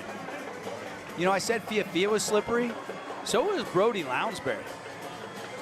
I mean, he was dead to rights a couple times and ended up getting back to the line of scrimmage. They're going for it. 4th down here. 56 ticks on the clock. Lounsbury going to throw this time. To the sticks on a comeback, and it's incomplete. Does the receiver, Paulie, need to come back more to that ball? It might have been an out route to the sideline. We'd have to just know the play design, but I would think, you know, when the play goes out the window and you just need to make a play for your quarterback, you link up eyes with him and come back to him. Yeah, that was not a thing that happened on that play. And it's going to give Pineview one last shot with 52.2 seconds left on the clock. That's the big play on 3rd down, though, that kind of strung out Lounsbury, and then the incompletion. And now Panthers, can they go the length of the field here? The drive will start inside their own 20. They got a swing pass open. You had a swing Gilliam open, but Harris goes to the left, incomplete. Clock does stop with 47 seconds on it. I'd have to imagine Brock Harris probably a little winded right now, going both ways. We just saw him try to get that sack, cause some pressure, pull the shoulder pad out for Lounsbury, not able to bring him down. But immediately after, you're asking him now to try to run essentially 4 verticals down this field with only 47 seconds left. When you have as many stars as Brock, I mean, this kid's in shape, but you're right. I mean, you're still going to be winded. You're not coming off the field. But boy, oh boy, he doesn't look tired to me. 2nd and 10. Shaw has some time, dances to the right, dumps it off. Williams got some turf in front to the 30, gets out of bounds at the 33. Maybe they'll give him the 30. Yeah, 33-yard line and mark him out of bounds. Clock will stop. 38 seconds to go. Again, Pineview just one timeout, so they got to work the boundary here, guys. They got to throw things. The numbers are out because they're tackled in the middle of the field. The clock's just going to run, or they're going to have to burn their last timeout. So everything's going to be to the sidelines. I'd expect out routes, all out-breaking stuff. 2 high safeties, but you got them split pretty wide because you're kind of saying, go ahead and throw to the middle of the field. Used that last time out. Pressure comes, throws it, incomplete. Closest receiver was Sorensen, diving, could not get back to that football. 2nd down and 10. Panthers at their own 33-yard line. Harris looking a little tired out there. You're starting to see the hands on the hips there. Same with some of the offensive line. This is going to be a tough drive now where you're going to have to dig deep if you're the Pineview Panthers. A lot of guys on the field going both ways tonight. You know, Cale Esplin's been out there a lot. Joe Mack Smith been playing both ways. Sitting in the pocket, looking outside, out route, and Sorensen again, almost the same play, and they cannot connect. 3rd down and 10. Play took about 5 seconds off the game clock. Nets on fire, clock reads 28.2 left in the game. Pineview down 5, 21-16. Snow Canyon. 2 stops here. If they can't pick up 10 yards, game over. You only got 4 or 5 plays left in you, and you only have 1 timeout left. Double move here, or do you try to get out of bounds and pick up the 1st down? That's what they tried to do the last 2, and they were incomplete. Shaw up the middle. It's hit, and it's going to be incomplete. It was hit as his hand was moving forward. That's going to be an incomplete pass. Shaw a little slow to get up at his own 35. Shaw been hit a lot tonight as he was hobbling a little earlier, and he's toughing it out here, but I think the wear and tear of all the hits starting to play a factor in this one for Levi Shaw. I like what he tried to do there. Tried to climb up into the pocket, but like you said, just a little bit too much time coming off the clock, not quite aware of the pressure from the backside, and takes another nasty hit. Shaw now pretty much only guaranteed one final play here. 4th and 10 from the 33 of Pineview. Pineview down by 5. Shaw fixing his helmet. He's ready. 22 seconds to go, but they got to get a first down here. Game is over. Shaw, he's going to run, and he's going to get the first down and go down. They'll take a timeout. Coach Boyer right in the hip pocket of the lines judge. Timeout Panthers, 13 seconds. And now you got a chance to maybe go into the end zone or pick up a chunk and then go into the end zone. You got time for at least 2 plays here, guys, but you're out of timeouts. I think that's only the second run of Shaw's season, guys. He did that once in the Dixie game. He never runs, but with all those DBs dropping deep into coverage, he saw a crease and he took it, and that worked absolutely perfect there to keep the game and the Pineview chances alive here. Again, 13.8 on the Nets on Fire clock. Shaw just being a gamer right now, trying to give his team another chance. Go and try to get that win there. Guarantees them another set of downs, but still, Devin, only 13 seconds on the clock. You said it best. You're going to have to attack those sidelines or just go for that Hail Mary right down the middle of the field. They'll break the huddle. No timeouts left. Snow Canyon has 2 remaining if they need it, but all they would need, they wouldn't take one here unless it was just to get a breather or see some if they saw something they didn't like. But Pineview is out of timeouts, I believe. They had to take one on defense, and they got the first down anyway. Shaw rolling to the right. He's going to go out of bounds at midfield. 8 seconds on the clock. Nothing was there down the field. Good coverage by the secondary. Takes about 3 seconds off the clock there, so valuable time. If Pineview loses, would they fall 1 spot? And with the Snow Canyon win, would they jump 1 spot? Would both teams stay? I mean, it's one of the more intriguing things when the bracket comes out is if these 2 teams will play each other again. I would doubt it, but I wouldn't rule it out. 2nd down and 9, but that doesn't matter.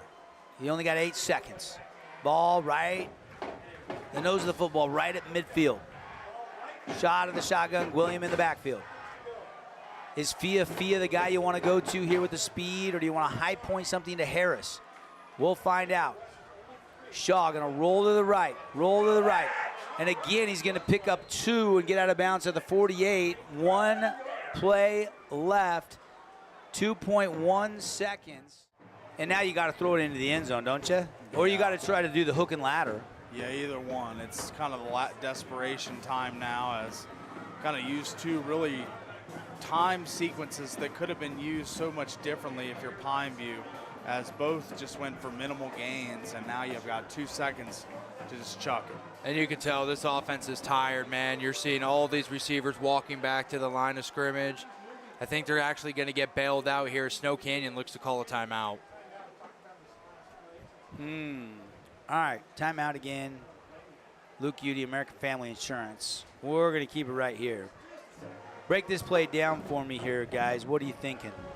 I mean, if you're Pineview, you really only have 1 chance. You got to take a shot towards the end zone. A field goal's not going to help you in this case. You don't have enough time with 2 seconds. At this point, you got to go for the win.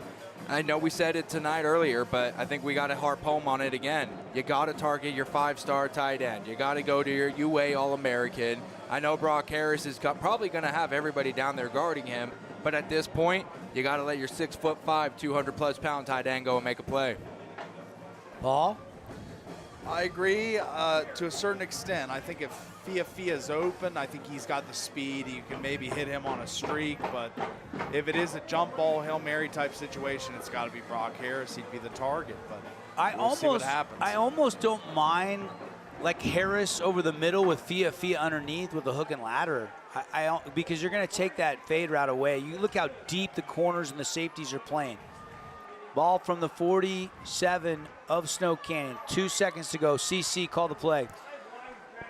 Levi Shaw is going to take the snap out of shotgun. He drops back. He's going to climb up into the pocket. He's going to let go on the right sideline, and he has almost a catch to Fia, but they're not going to complete it. Could have been a pass interference, and I think that's going to be the end of the game as it looks like the Laundry stays in the pocket. Great call, CC. Final broadcast with us. Leaving the Fan Sports Network on to bigger, better things, but it is a final tonight, 21-16. I think that you might be right, CC. There was some contact. Take another look. I mean, although the defender's hands are straight up, but he's kind of brushing into him. That's one of those judgment calls, and they didn't call it. That's what the officials saw. Game over. Snow Canyon gets a huge road win. And that's, I think Snow Canyon, one of these teams, as we start to get towards the end of the season, they're finding a little bit of that offensive rhythm. I think Lounsbury has done a lot for this team as far as finding a little bit more of an energizer, right? You know that Joe Mac's going to be able to dice people up, but having a quarterback that you have to account for on the ground has just been an added element for the Snow Canyon offense. It's a final here. We'll take a quick breather. When we come back, we'll clean it all up, just like Dr. Cody with your kids' dental needs at Johnson Pediatric Dentistry. The final one more time in our Boulevard Home Game of the Week. The road team, Snow Canyon, comes in and kind of ruins senior night.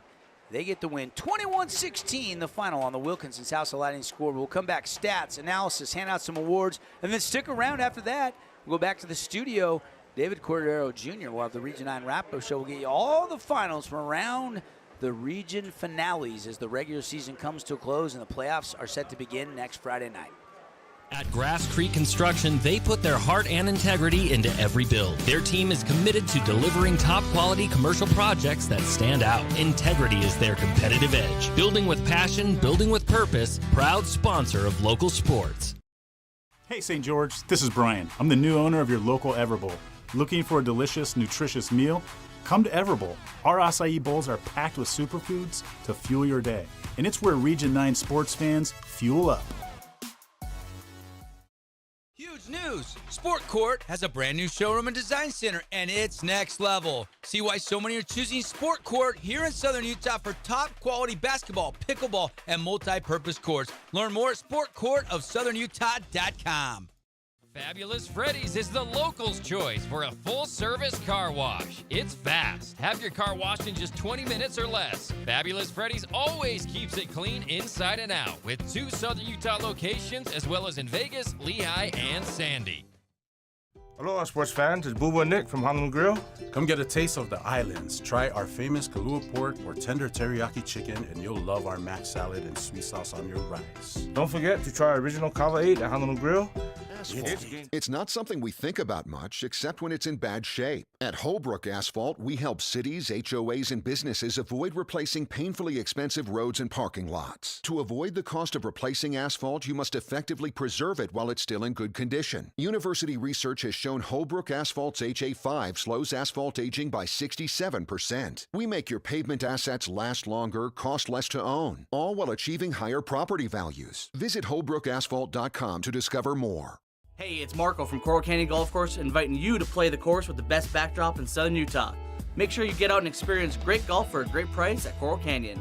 Visit coralcanyongolfcourse.com or call us at 435-688-1700 for your tee times. Scooters Coffee and Hurricane is the best way to start your day or get you through your day. From breakfast sandwiches to cinnamon rolls to amazing smoothies and, of course, coffee, anytime is a good time to sip and smile. Scooters Coffee, open 7 days a week. Today's game is brought to you by Everbowl, Back 9 Golf, Fabulous Freddy's, and Great Harvest Bread Company. Hey, back here as we fire up our Johnson Pediatric Dentistry post-game show. Appreciate Dr. Cody. He's got your kids' dental needs. TVs, a lot of fun, makes it really, really nice and easy to go to the dentist and get your teeth cleaned. And they got the new patient special, $99, new patient special, fall break, winter break, summer break, always good to plan ahead. And if you're looking for a great, great dentist for your kids' dental needs, look no further than Johnson Pediatric Dentistry and Dr. Cody Johnson. Longtime great sponsor here on the network. Devin Dixon, Paul Ratliff, Connor Collins, and it's in the books on ice. And now I'm really intrigued with the RPI. Like a Snow Canyon win should move them up, depending on what everybody else does. They're 18, 19, 20, 21. Pineview was 13. I wasn't sure if they would move up or down. There was a little distance between them and 12 and 14 around them. Will we have a rematch, or will this win for Snow Canyon move them up enough to avoid the Region 9 showdown in the first round? I like the old days when it used to be cross regions, and you'd have the 1 seed play the 4 seed, the 2 seed play the 3 seed, and the 1 and 2 are home, and the 3 and 4 are on the road. Now with 24 teams making the postseason, I'm fine with that. I was talking with Coach Shaw. Paul, you were with me in the pregame, brought to you by Coral Canyon. He said, it's kind of a job saver, because even if you have a down year, a rebuild year, you don't get too many people out of shape, because you still get a chance in the postseason. You can still make a run. And that's what Pineview and Snow Canyon are going to try to do. Nobody is thinking these two teams are favorites to win a state title. But both these teams showed me some good defense tonight and timely offense. Both teams forced some turnovers. And this was kind of one of those expect the unexpected. I wouldn't call this a Region 9 Classic, but this was a good football game, CC. Yeah, I mean, it has everything that you asked for, right? We saw defensive touchdowns. We saw big plays on the offensive side. And then this game came all the way down right to the wire. I mean, again, this comes to a Hail Mary, which very well debatably could have been a pass interference, could have gave them another chance. At the end of the day, Snow Canyon does just enough to hold on to that win, and I got to give them credit where it's due. Take a look at some awards and some final stats. First, some final stats brought to you by Scooters Coffee, State Street in Hurricane. Scoring summary, there was a 31-yard field goal by Lualanga. Then there was the pick six, 80-yard return by Esplin. That was 7-3 at that point. You go to the third quarter. That was it in the first half. And a 43-yard pass, Lounsbury for the touchdown. And then a extra point good, 14-3 Warriors. They pushed it to 21-3 as they threw that nice little over-the-shoulder fade route to Washington. And that was another great touchdown strike from Lounsbury. That one really showed off the touch in the red zone. Then Fia started to take over. 1-yard touchdown run. Then he got an interception. Then had a 15-yard touchdown run. Cut it to 21-16. Warriors get turned over on downs there late, and then the Hail Mary as time was expiring into the end zone. Fia, a little bit of bump there, but no penalty, and it's incomplete, and Snow Canyon comes out on top 21-16. Let's open up the conversation for our Findlay Subaru star of the game. Let's name one for each team in a Region 9 showdown. First for the victorious Snow Canyon Warriors, guys. Is it Lounsbury tonight? I think it is. He was the biggest catalyst for the good offensive series that they've had. The long touchdown pass to JT Westbrook was a beauty, and I think he's the easy candidate. Didn't really make any huge mistakes. So I think Lounsbury in his third start really is showing that he might be the future of Snow Canyon football and grew up before our very eyes tonight. CC? Yeah, I would agree that Lounsbury there. And then if you go to Pineview, I think we got to go with Fia, right? I mean, this is a guy who, you mentioned it, not only getting it done on the ground as far as the 2 rushing touchdowns, but also able to do it on defense. He actually gets the interception that gives this team a chance to even compete for a little bit of that comeback there. And to be fair, Paul, you called it out. At the very end of the game, Fia was the final target. They did try to target him on the Hail Mary, get one to him behind the defense, just not quite able to get there. All right, let's take a look, and we'll get to the stats in a minute, but now that we're doing awards, I'm going to stay on that. Maybe we'll mix them up just a little bit here as we go. But how about our Jersey Mike's sub of the game? A sub above the rest. Stop by St. George Jersey Mike's today. Get up Mike's way. They even have hot subs. Everybody loves Jersey Mike's. I'm going to go Lopez here, the kicker. I think he was the most valuable sub tonight, as made all the kicks he was asked to make, and perfect night from the field. So I think Lopez, the kicker, is going to be my candidate. Yeah, because Ammon Allred was at State Golf. I love that call by you. We mentioned that briefly at the start of the broadcast, but, it was perfect on all 3 extra points and did a nice job. I love that. Good eyes, good call, and that is your Jersey Mike sub of the game. Let's go with the last award, our Appliance Wholesalers Plus Playmaker Play the Game. In a game where you hold Pineview, 12, 13, 4, no, 20, almost 20, 18 points below their season average. I think it's a defensive play tonight for the Snow Canyon Warriors. Yeah, it's got to be the Esplin interception. Right? the Esplin. All right, I agree. I mean, they never trailed from that point on, right? That gave them that 7-3 halftime lead. That happened with 1:20 left in the second quarter, and they never relinquished the lead. I like the Trayvon tip interception too, but it can't top the pick six. It just can't, especially when you never give back up the lead. So our AWP Playmaker Play the Game brought to you by the guys that sell GE, Samsung, all the great washers, dryers, fridges, deep freezers at Appliance Wholesalers Plus. 80-yard, pick six for Kale Esplin. That's going to wrap things up for us here inside the Johnson Pediatric Dentistry postgame show. And we're going to say goodnight to all of our viewers on KSLSports.com, on the FanSportsNetwork.com, the Fan Sports Network live stream, as it's a final, 21-16. Snow Canyon, will they move up? How much?